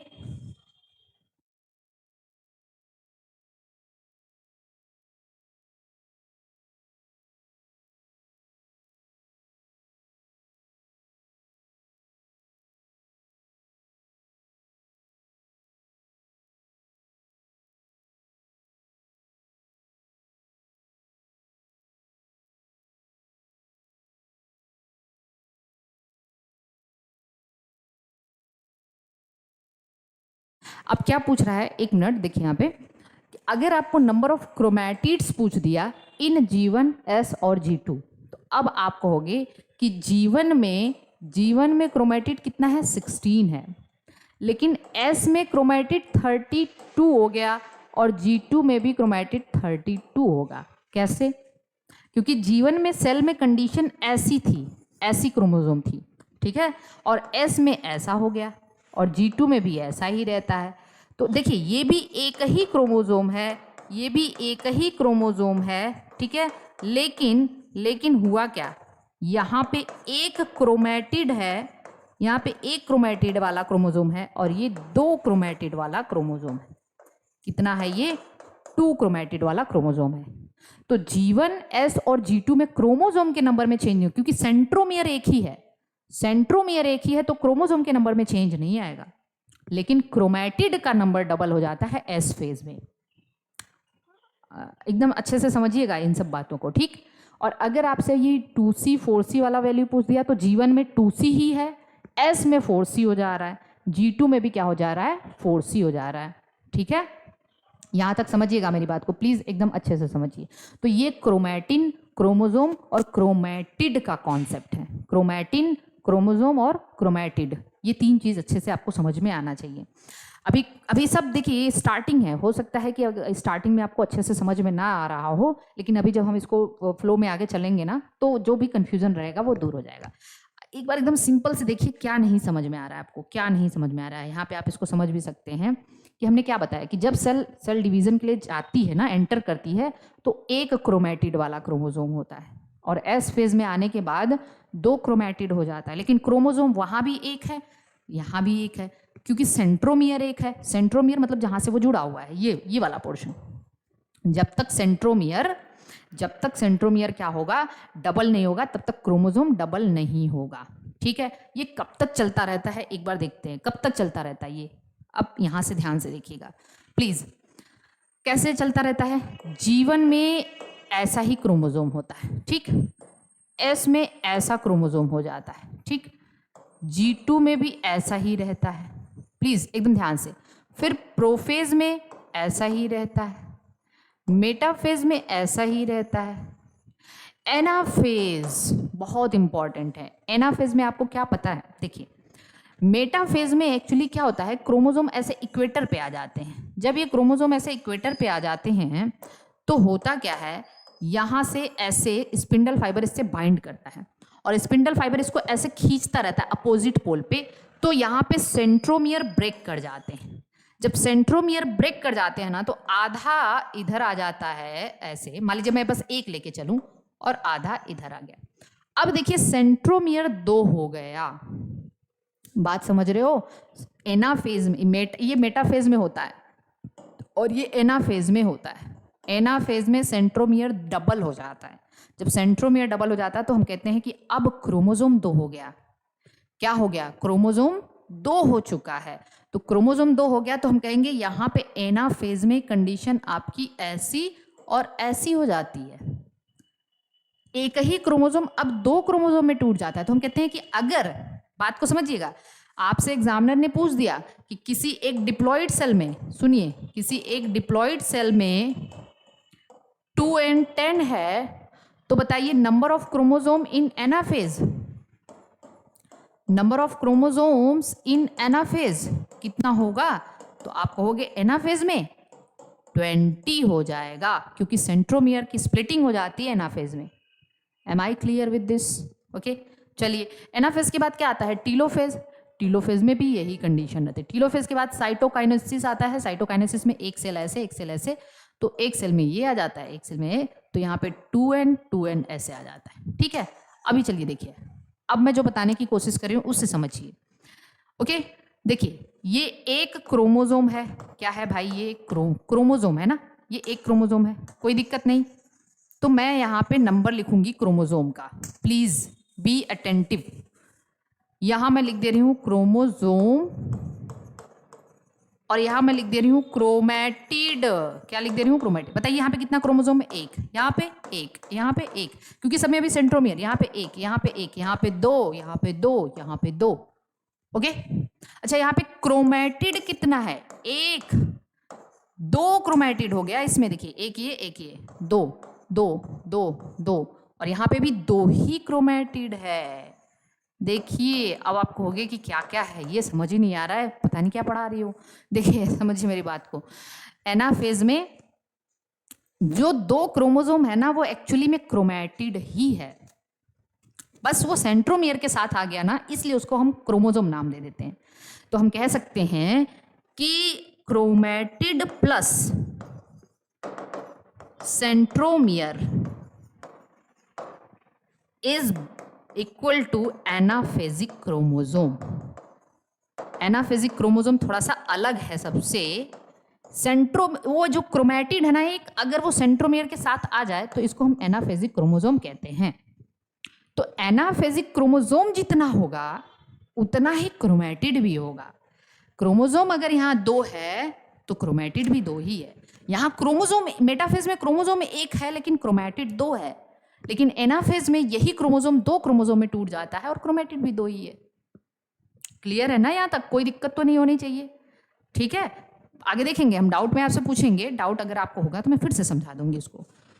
यहाँ तक चीज समझ में आ गई है, तो ये है क्रोमैटिड और क्रोमोसोम का कॉन्सेप्ट। अब आपसे पूछा एग्जामिनर ने क्वेश्चन क्या दिया, चलिए देखिए क्वेश्चन है, अगर एक डिप्लॉयड सेल में 2n10 है, नोट करिएगा 2n10 मतलब 10 क्रोमोसोम, तो कह रहा है नंबर ऑफ क्रोमोसोम, देखिए नंबर ऑफ क्रोमोसोम इन, आपसे पूछेगा मेटाफेज, बताइए मेटाफेज में एंड एनाफेज, तो आप कहोगे मेटाफेज में क्रोमोसोम तो 10 ही रहेगा और एनाफेज में क्रोमोसोम 20 हो जाएगा, क्योंकि क्रोमोसोम डबल हो जाते हैं यहाँ पे।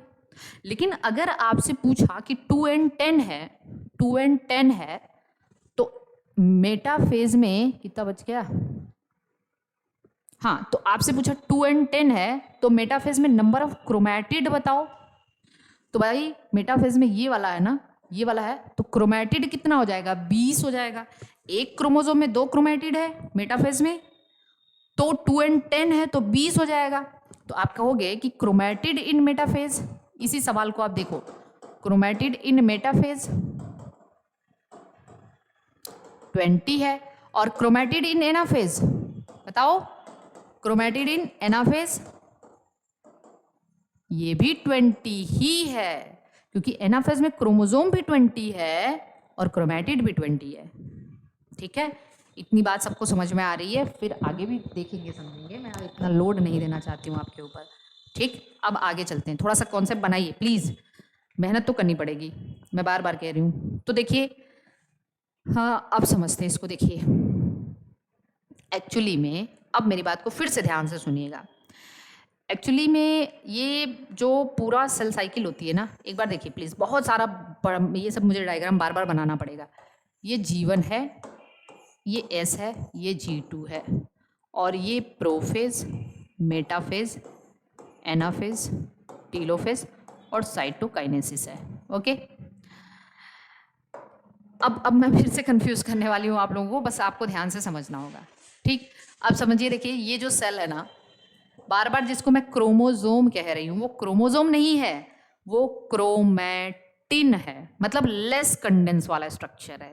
ये जो ऐसे बना रही हूँ ना मैं, ये क्रोमोसोम नहीं है, ये क्रोमैटिन के फॉर्म में प्रेजेंट है। ठीक है, तो यहाँ से लेके यहाँ से लेके प्रोफेज तक ये जो क्रोमोसोम होता है वो क्रोमैटिन के फॉर्म में होता है, लेस कंडेंस स्ट्रक्चर। अंतर कुछ नहीं है, बस कंडेंसेशन का अंतर है। फिर प्रोफेज में क्रोमैटिन कंडेंस होने लग जाता है, तो मेटाफेज में आते आते वो क्रोमोसोम कहलाने लग जाता है। ठीक है, अंतर कुछ नहीं है, चाहे आप क्रोमोसोम कहो चाहे आप क्रोमैटिन कहो, क्रोमैटिड, डीएनए, हिस्टोन प्रोटीन सब वही रहता है, बस कंडेंसेशन का फर्क है। तो हम प्रोफेज से मतलब जीवन से लेके प्रोफेज तक वो क्रोमैटिन लेस कंडेंस वाले फॉर्म में होता है, लेकिन बुक में क्रोमोसोम क्रोमोसोम क्रोमोसोम लिखा रहता है, लेकिन मैं आपका डाउट क्लियर कर दूं, वो क्रोमैटिन होता है। और फिर वही क्रोमैटिन मेटाफेज में जाके थोड़ा और कंडेंस होने लग जाता है, तो उसको हम क्रोमोसोम कहने लग जाते हैं। ठीक है, ओके। अब चलते हैं अगले टर्मिनोलॉजी पे। अगला टर्मिनोलॉजी क्या है, जरा ध्यान से समझते हैं। ये देखिए, ये क्या है, तो आप कहोगे ये एक ये क्रोमैटिन भी हो सकता है, आप कह सकते हो ये क्रोमैटिन भी कह सकते हो, इसे क्रोमोसोम भी कह सकते हो। अगर ये लेस कंडेंस है तो क्रोमैटिन है, मोर कंडेंस है तो क्रोमोसोम है। अच्छा, ये दो क्रोमैटिड वाला क्रोमैटिन है या क्रोमोसोम है? ठीक है, कितने क्रोमैटिड वाला? दो क्रोमैटिड। अच्छा, ये क्या है? ये वाला जो स्ट्रक्चर है जहां से ये क्रोमैटिड दोनों जुड़े हैं, इसको सेंट्रोमियर कहते हैं।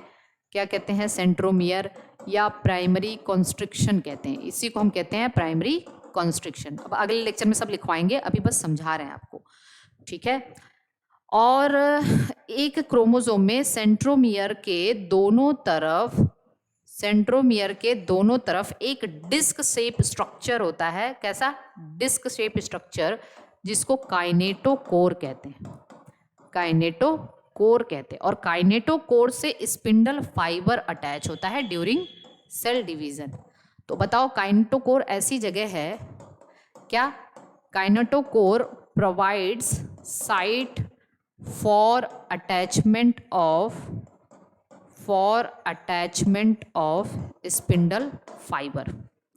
हमेशा याद रखिएगा, एक क्रोमोसोम मतलब एक सेंट्रोमियर अगर है तो दो काइनेटोकोर होते हैं। एक सेंट्रोमियर है तो दो काइनेटोकोर, क्योंकि सेंट्रोमियर के दोनों साइड होते हैं, ये सेंट्रोमियर के दोनों साइड प्रेजेंट होते हैं, तो इसको हम काइनेटोकोर कहते हैं। कोई टेंशन की बात नहीं। अच्छा, सेंट्रोमियर क्या है? तो आप कहेंगे कि सेंट्रोमियर से जहां से बोथ क्रोमैटिड्स अटैच, यहां से दोनों क्रोमैटिड्स अटैच होते हैं। जो दोनों क्रोमैटिड जहां पे अटैच होते हैं, जैसे देखिए एक क्रोमैटिड ये एक ये, तो इसको हम सेंट्रोमियर कहते हैं या प्राइमरी कॉन्स्ट्रिक्शन कहते हैं। काइनेटोकोर क्या है? जहां से स्पिंडल फाइबर अटैच करता है।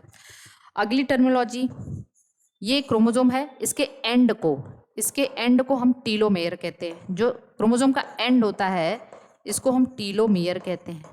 ठीक, तो देखिए, अगर क्रोमोसोम ऐसा वाला है, दो क्रोमैटिड वाला, तो 4 टीलोमेयर होंगे। कितने? 4 टीलोमेयर होंगे। तो यहाँ पे हम कह देंगे कि ये telomere is the end of chromosome. End of chromosome को टीलोमेयर कहते हैं। ठीक है, ये इसमें 2 टीलोमेयर है, यहाँ पे 4 टीलोमेयर है। अच्छा, फिर देखते हैं जरा ध्यान से। इसमें एक क्रोमैटिड में एक डबल स्ट्रैंड डीएनए है, दो क्रोमैटिड में 2 डबल स्ट्रैंडेड डीएनए है ना? 2 क्रोमैटिड में 2 डबल स्ट्रैंड डीएनए है। ठीक है, इतनी बात सबको समझ में आ रही है? इतनी बात। अब आगे मैं बताने जा रही हूँ, जो इसको एकदम ध्यान से समझना है।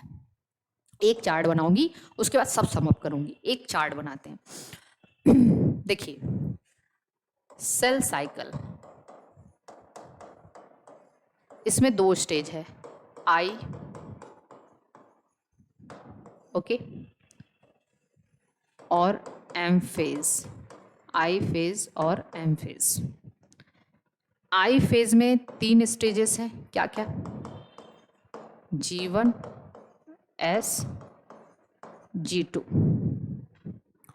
एम फेज में मतलब मान लीजिए बस हम कैरियोकाइनेसिस की बात करें तो प्रोफेज, मेटाफेज, एनाफेज और telophase. Prophase, metaphase, anaphase, telophase. जरा ध्यान से देखिए, जीवन में मान लीजिए एक सेल है, तो ऐसे जीवन में एक ऐसा क्रोमोसोम कैसा होता है? एक क्रोमैटिड वाला। तो हम कहेंगे कि देखिए प्लीज, यहाँ पे एक क्रोमैटिन, अब इसको हम कहते हैं क्रोमैटिन। क्रोमैटिन कहेंगे, क्रोमोसोम नहीं कहेंगे। क्रोमोसोम भी कह सकते हैं बुक में क्रोमोसोम, लेकिन अभी वो लेस कंडेंस फॉर्म में है, इसीलिए उसको हम क्रोमैटिन कहेंगे। ठीक, तो जीवन में एक्चुअली वो मैच्योर क्रोमोसोम नहीं होता, वो क्रोमैटिन होता है। ठीक, एक क्रोमैटिन है। कितना क्रोमैटिड है? एक ही क्रोमैटिड भी है इसके पास, एक ही क्रोमैटिड वाला क्रोमैटिन है। ओके, चलिए। अच्छा, कितना सेंट्रोमियर है? एक सेंट्रोमियर है इसके पास, एक ही सेंट्रोमियर है ना। कितना काइनेटोकोर है? 2 काइनेटोकोर है, काइनेटोकोर है, काइनेटोकोर है। काइनेटोकोर की स्पेलिंग जो भी है थोड़ा सा देख लीजिएगा। और कितना डीएनए है? 1 डबल स्ट्रैंड डीएनए है। और कितना टीलोमियर है? 2 टीलोमियर है। यहाँ तक किसी को दिक्कत? क्योंकि ये ऐसे, ये जीवन में क्रोमोसोम ऐसे है ना। क्रोमोसोम नहीं है, ये लेस कंडेंस, इसलिए इसको क्रोमैटिन कहा।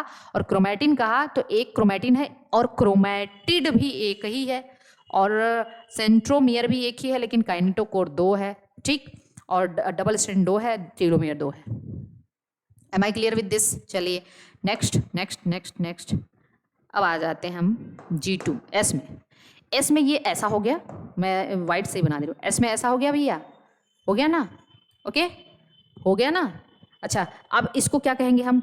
ये 2N ही है और 2C ही है, अभी कोई दिक्कत नहीं है इसमें। डीएनए का नंबर जो भी है उतना ही रहेगा, क्रोमोसोम का क्रोमोसोम का नंबर जितना है उतना ही रहेगा, और डीएनए का अमाउंट भी उतना ही रहेगा। ठीक है। अच्छा, एस में क्या हुआ? अभी भी ये एक ही क्रोमैटिन है। कितना है? एक ही क्रोमैटिन। आप इसे एक ही क्रोमोसोम भी कह सकते हैं, लेकिन वो लेस कंडेंस फॉर्म में, इसलिए इसको क्रोमैटिन कह रहे हैं। लेकिन 2 क्रोमैटिड्स हो गए, 2 क्रोमैटिड्स हो गए। सेंट्रोमियर एक ही है ना, सेंट्रोमियर एक ही है अभी, इसीलिए इसको क्रोमोसोम या क्रोमैटिन एक कहा। कितना है? 1 सेंट्रोमियर। काइनेटोकोर 2 है, एक इधर एक इधर। ठीक, ऐसा नहीं कि अब 4 काइनेटोकोर हो गया। सेंट्रोमियर एक है तो काइनेटोकोर 2 ही होगा। काइनेटोकोर, कोर में CH रहेगा, देख लेते हैं। और डबल, अब डीएनए बताओ ना, डीएनए, अरे वाह, 2 डबल स्ट्रैंड डीएनए हो गया, डीएनए का अमाउंट बढ़ गया। टीलोमियर 4 हो गया, 4 टीलोमियर हो गया, टीलोमियर 4 हो गया। अब ये क्रोमोसोम कितना है, मतलब क्रोमोसोम का नंबर या क्रोमैटिन का नंबर अभी भी ये 2N ही है, लेकिन 4C हो गया। डीएनए का अमाउंट डबल हो गया, डीएनए का अमाउंट डबल हो गया। नंबर क्रोमोसोम का उतना ही है। जब मैं क्रोमोसोम कह रही हूं तो आपके दिमाग में क्रोमैटिन आना चाहिए टिल प्रोफेज, क्योंकि वो लेस कंडेंस फॉर्म है अभी। ओके, चलिए नेक्स्ट। जीवन में भी सब, G2 में भी यही चीजें होने वाली हैं, सब कुछ, अभी कोई चेंज नहीं होगा। G2 में भी यही होने वाला, प्रोफेज में भी सब कुछ यही रहेगा, यही रहेगा अभी प्रोफेज में। लेकिन प्रोफेज में ना एक चेंज आता है, क्रोमैटिन अब क्रोमोसोम में चेंज होने लगता है, उसका कंडेंसेशन स्टार्ट हो जाता है, अब वो थोड़ा और कंडेंस स्ट्रक्चर हो जाता है। मेटाफेज आते आते इसको हम क्रोमोसोम कहने लग जाते हैं। क्या कहने लग जाते हैं? क्रोमोसोम। तो अब हम कहेंगे कि मेटाफेज में ये वाला स्ट्रक्चर ऐसे ऐसे ही है, लेकिन ये थोड़ा कम कंडेंस था, इसलिए इसको क्रोमैटिन कह रहे थे। ये ज़्यादा कंडेंस हो गया, इसलिए इसको हम क्रोमोसोम कह रहे हैं। Am I clear with this? तो ये थोड़ा और कंडेंस हो गया। अब क्या हुआ देखते हैं। हुआ ये कि हम कहेंगे अब यहाँ पे इसका एक बहुत अच्छा नाम देंगे, क्रोमोसोम, जो आप सुनना चाहते हो। एक ही क्रोमोसोम है भाई, सेंट्रोमियर एक है। क्रोमैटिड कितना है? 2 क्रोमैटिड है, एक ये एक ये, तो क्रोमैटिड से यहाँ पे 2 है। अच्छा, सेंट्रोमियर कितना है? एक ही सेंट्रोमियर है, सेंट्रोमियर तो एक ही है। काइनेटोकोर तो 2 है, 2 काइनेटोकोर है, no doubt. Double strand DNA भी 2 है, एक इसमें एक इसमें, 2 डबल स्ट्रैंड डीएनए है, 2 डबल स्ट्रैंड डीएनए है। Am I clear? टीलोमियर 4 है, 4 टीलोमियर है। ओके, अब हम कहेंगे 2N है क्रोमोसोम और 4C है, डीएनए का अमाउंट डबल है, ये भी 2N और 4C स्टेज में होगा। अब हम आते हैं एनाफेज में। एनाफेज में क्या होगा? सेंट्रोमियर स्प्लिट कर जाता है, सेंट्रोमियर स्प्लिट कर गया तो क्या हुआ? अभी देखिए, अभी सेंट्रोमियर का स्प्लिट कर गया तो ये 2 पार्ट में डिवाइड, जैसे अभी ये ऐसा था मेटाफेज में, ऐसा देख रहे हैं ना आप। अभी टूट जाएगा तो आधा इधर चला जाएगा, आधा इस पोल पे आ जाएगा। अब बताओ क्या हुआ? अब कहेंगे यहाँ पे भाई दो क्रोमोजोम हो गए, दो क्रोमोजोम, क्रोमोजोम का नंबर बढ़ गया ना, और इस क्रोमोजोम को हम एनाफेजिक क्रोमोजोम कहते हैं। ठीक, क्रोमैटिड तो दो ही है, कोई टेंशन नहीं, जो क्रोमोजोम है वही क्रोमैटिड भी है, दो क्रोमैटिड्स है। वीडियो को एक बार और देख सकते हैं आप लोग। सेंट्रोमियर दो हो गया भैया, सेंट्रोमियर डबल हो गया है यहाँ पे, सेंट्रोमियर दो हुआ है तभी तो ये कहानी बदली है। काइनेटोकोर 4 हो गया, 4 काइनेटोकोर हो गया यहाँ पे, क्योंकि एक ये तो यहाँ पे आधा इधर इधर इधर इधर। ठीक, और डीएनए तो दो ही है, 2 double strand DNA, any doubt, क्योंकि आधा इसमें चला गया आधा इसमें, तो कोई दिक्कत ही नहीं। टेलोमेयर 4 है, कोई दिक्कत नहीं सब में। आप टोटल अगर हम देखें, टोटल देखें तब, और 4N हो गया ये, और 4C हो गया। मैं टीलोफेज अभी नहीं लिख रही हूँ, और ये मैं 1 एनाफेजिक क्रोमोसोम की अगर बात करूँ, ये मैं दोनों एनाफेजिक क्रोमोसोम के लिए लिख रही हूँ, और अगर मैं 1 एनाफेजिक क्रोमोसोम की बात करूँ तो 1 एनाफेजिक क्रोमोसोम 1 क्रोमैटिड हो जाएगा। ठीक है, मैं दोनों की बात कर रही हूँ ना, लेकिन अगर एक एनाफेजिक क्रोमोसोम बस हम लेके चले तो 1 anaphasic chromosome 1 chromatid 1 centromere 2 kinetochore 1 DNA 2 telomere 2 end 2C, यही होगा, क्योंकि हम दोनों लेके चल रहे हैं तो ये हालत है, ये वाली चीज। फिर टीलोमियर में भी यही रहेगा, और जब सेल डिवाइड कर जाएगी, एक सेल से 2 सेल बन जाएगी, तो फिर हाफ हाफ हाफ हाफ चला जाएगा इसमें। अभी ये बात समझ में आ रही है किसी को? ठीक है, तो ये पूरी कहानी है, क्योंकि अगर आप क्रोमैटिन देखिए, यहां से यहां तक सब हम इसको क्रोमैटिन क्रोमैटिन क्रोमैटिन क्रोमैटिन कहेंगे। मेटाफेज से इसको हम क्रोमोजोम, क्योंकि प्रोफेज में क्रोमैटिन और कंडेंस होने लगता है तब उसको हम क्रोमोजोम कहते हैं, बाकी और कुछ अंतर नहीं है क्रोमैटिन और क्रोमोजोम में। Am I clear with this? तो ये थोड़ा सा कॉन्सेप्ट आपको ना समझना पड़ेगा, अच्छे से बैठ के समझना पड़ेगा, तभी हम इसको आगे मूव करेंगे तो अच्छे से समझ में आएगा। अब मैं कुछ क्वेश्चन दूंगी आपको, क्वेश्चन करिए और उसमें भेजिएगा आप लोग। मेरा नंबर तो है आपके पास, तो आप उस पर एक बार प्लीज़ ज़रूर भेजने की कोशिश करिएगा। मेरा क्वेश्चन सुनिए, मेरा क्वेश्चन नोट करिए, फिर मैं इसको समअप कर रही हूँ अभी। मेरा क्वेश्चन क्या है? In a diploid cell, in a diploid cell 2n is equal to 8, कितना दिया है? 2n बराबर 8। अब कह रहा है पहला, what is number of chromatids in G1 S M, ठीक है, G1 S M एंड, मतलब M का मतलब मेटाफेज लिख लीजिएगा, एनाफेज। ठीक, ये क्वेश्चन अभी लगाना है आपको। और दूसरा, what is number of chromosome, ये तो पहला था। दूसरा, what is number of chromosome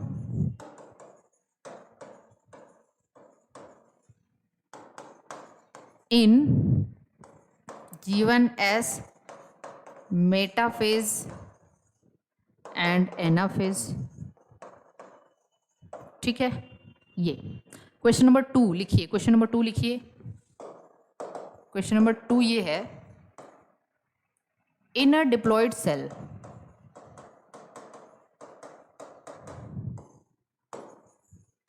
after G1 amount of DNA is 2C, what will be amount of DNA in S, मतलब सिंथेटिक फेज, मेटाफेज, ये बनाना है आपको, सिंथेटिक फेज में और मेटाफेज में। क्वेश्चन नंबर 3 लिखिए, इन a diploid cell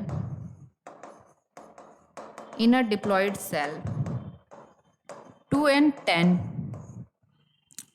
what will be the ratio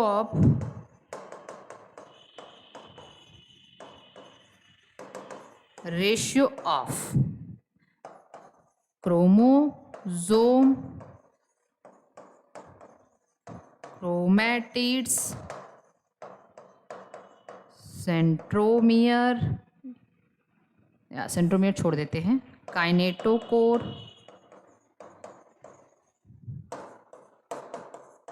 telomere इन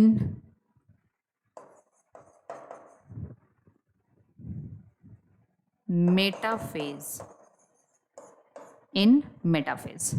इसका answer करिए और मे बी ये वीडियो पब्लिक करूँ मैं, तो जो भी और भी मेरे सब्सक्राइबर वगैरह हैं वो लोग भी इसको थोड़ा सा बताने की कोशिश करिएगा कमेंट में, ठीक है। तो आप ये जो है ना इसको ध्यान से समझिए, पूरा कॉन्सेप्ट एक बार मैं फिर से समअप कर दूं, क्योंकि मुझे लग रहा है कि सबके इस वक्त ना जब आप मेरा वीडियो देख रहे होंगे कह रहे होंगे पता नहीं कहाँ से सेल साइकिल पढ़ा दे रही हो, ये सब तो हमने कभी सुना ही नहीं था ऐसे, ठीक है। तो एक बार फिर से देखिए इसको। सेल डिवाइड क्यों करती है उसका दो रीज़न है, एक तो इसका कैरियोप्लाज्मिक इंडेक्स डिस्टर्ब होता है और एक इसका सरफेस वॉल्यूम रेशियो डिस्टर्ब होता है। दूसरी चीज़ ये है, ये तो मैंने आपको बता ही दिया है और ये तो मैंने करा दिया है। नेक्स्ट क्या है, ये सब मैंने आपको स्टेजेस के बारे में बताए हैं, एक बार इसको भी देख लीजिएगा, ओके। और फिर उसके बाद ये सारे स्टेज ये तो इसमें बताने की कोई ज़रूरत नहीं है। बाकी कुछ इंपॉर्टेंट क्वेश्चन, हिस्टोन प्रोटीन का कंसेप्ट, और हाँ ये सब जो बच्चे कुछ है ना इसको मैं कल करा दूंगी, सब करा दूंगी, सारे टर्मिनोलॉजी आ जाएंगे, उसमें कोई टेंशन की बात नहीं। और फिर डीएनए हिस्टोन प्रोटीन का कंसेप्ट, ठीक, न्यूक्लियोसोम क्या है, हिस्टोन ऑक्टामर क्या है, लिंकर हिस्टोन क्या है, और उसके बाद जो है डीएनए कितने टर्न लेता है हिस्टोन ऑक्टामर का, बहुत इंपॉर्टेंट है, 1.75 टर्न, ठीक। और इसके बाद हम कहेंगे हाँ 1/3/4 ही बताया था ना मैंने, 1/3/4 ही तो होगा, 1/3/4 टर्न है ना, हाँ। और इसके बाद जो है ना क्या कहते हैं, कितना न्यूक्लियोसोम क्या है, क्रोमैटिन क्या है, देखिए यही मैं कह रही हूँ कि एक्चुअली में ये जो क्रोमैटिन है ना, ये क्रोमैटिन आप इसको ऐसे लिख सकते हो, ऐसे ऐसे दिखा सकते हो, और ये क्रोमोसोम भी ऐसे, बस दोनों में अंतर क्या है, दोनों में बस एक ही अंतर, ये लेस कंडेंस फॉर्म है, ये मोर कंडेंस फॉर्म है। G1 S G2 प्रोफेज तक ये क्रोमैटिन होता है, और फिर प्रोफेज में यही थोड़ा और कंडेंस ये वाली प्रोसेस होती है तो क्रोमोसोम बन जाता है। तो बुक्स में किताबों में आपको क्रोमोसोम क्रोमोसोम क्रोमोसोम हर जगह लपेटे रहता है, लेकिन इस लेवल पे आपको एटलीस्ट इतना पता हो कि क्रोमैटिन और क्रोमोसोम में अंतर कहाँ है, और किस किस स्टेज में हम उसको क्रोमैटिन कह सकते हैं और किस स्टेज में क्रोमोसोम कह सकते हैं। बाकी क्रोमैटिड तो दोनों में सेम है, कोई टेंशन की बात नहीं है, ठीक है ना। चलिए देखिए, और फिर उसके बाद कैसे ये एक क्रोमैटिड वाला क्रोमोसोम दो क्रोमैटिड में चेंज होता है, ठीक, क्योंकि डीएनए का अमाउंट डबल हो जाता है। फिर उसके बाद ये क्या सारी प्रक्रिया है इसको एक बार ध्यान से समझिएगा, काइनेटोकोर, फिर मैंने ये सब कुछ क्वेश्चन वगैरह आपको बताए हैं, और सबसे इम्पॉर्टेंट यही है, थोड़ा सा इसको ध्यान से समझेंगे तभी आएगा, ओके। एक बार देखिएगा आप पूरा, ये बहुत समझिए कि ये एकदम अगर ये समझ में आ गया ना तो फिर सेल साइकिल तो आपको ज़िंदगी में कभी भूलेगा नहीं, ओके। और मेरे क्वेश्चन का जिसने जवाब दे दिया तो फिर मुझे लगेगा कि शायद आपने हमको सुना है, हमको झेला है, नहीं तो फिर तो वही है कि बस 2 घंटे हम पागलों की तरह बक कर रहे हैं और आपको कुछ समझ में आया नहीं तो फिर तो मेहनत डाढ़ी हो जाएगी मेरी, ठीक है। मिलते हैं फिर कल, और आज लाइव सेशन आज नहीं कल होगा, ठीक है। कल मैं लाइव सेशन करूँगी, आज थोड़ा सा मुझे कुछ काम है, बाकी मैं कल लाइव सेशन करूँगी पक्का पूरे प्लांट फिजियोलॉजी का, और कल तक मैं आपको एक नॉलेज बूस्टर करके एक पीडीएफ भी दूंगी, और पूरी कोशिश रहेगी हर एक चैप्टर का पीडीएफ देंगे आपको, ठीक है, नॉलेज बूस्टर करके, और उसमें सारे इंपॉर्टेंट पॉइंट आ जाएंगे ताकि आपको जो भी चीज़ें अगर बाई मिस्टेक मुझसे छूट गया है ना वो भी, और हम लोग एक पूरा कोशिश करेंगे कि रात में 10 बजे के आसपास एक लाइव सेशन करा करें, वीक में 3 से 4 दिन प्रैक्टिस ज़्यादा होगी, ठीक, ये सब मैं करने वाली हूँ।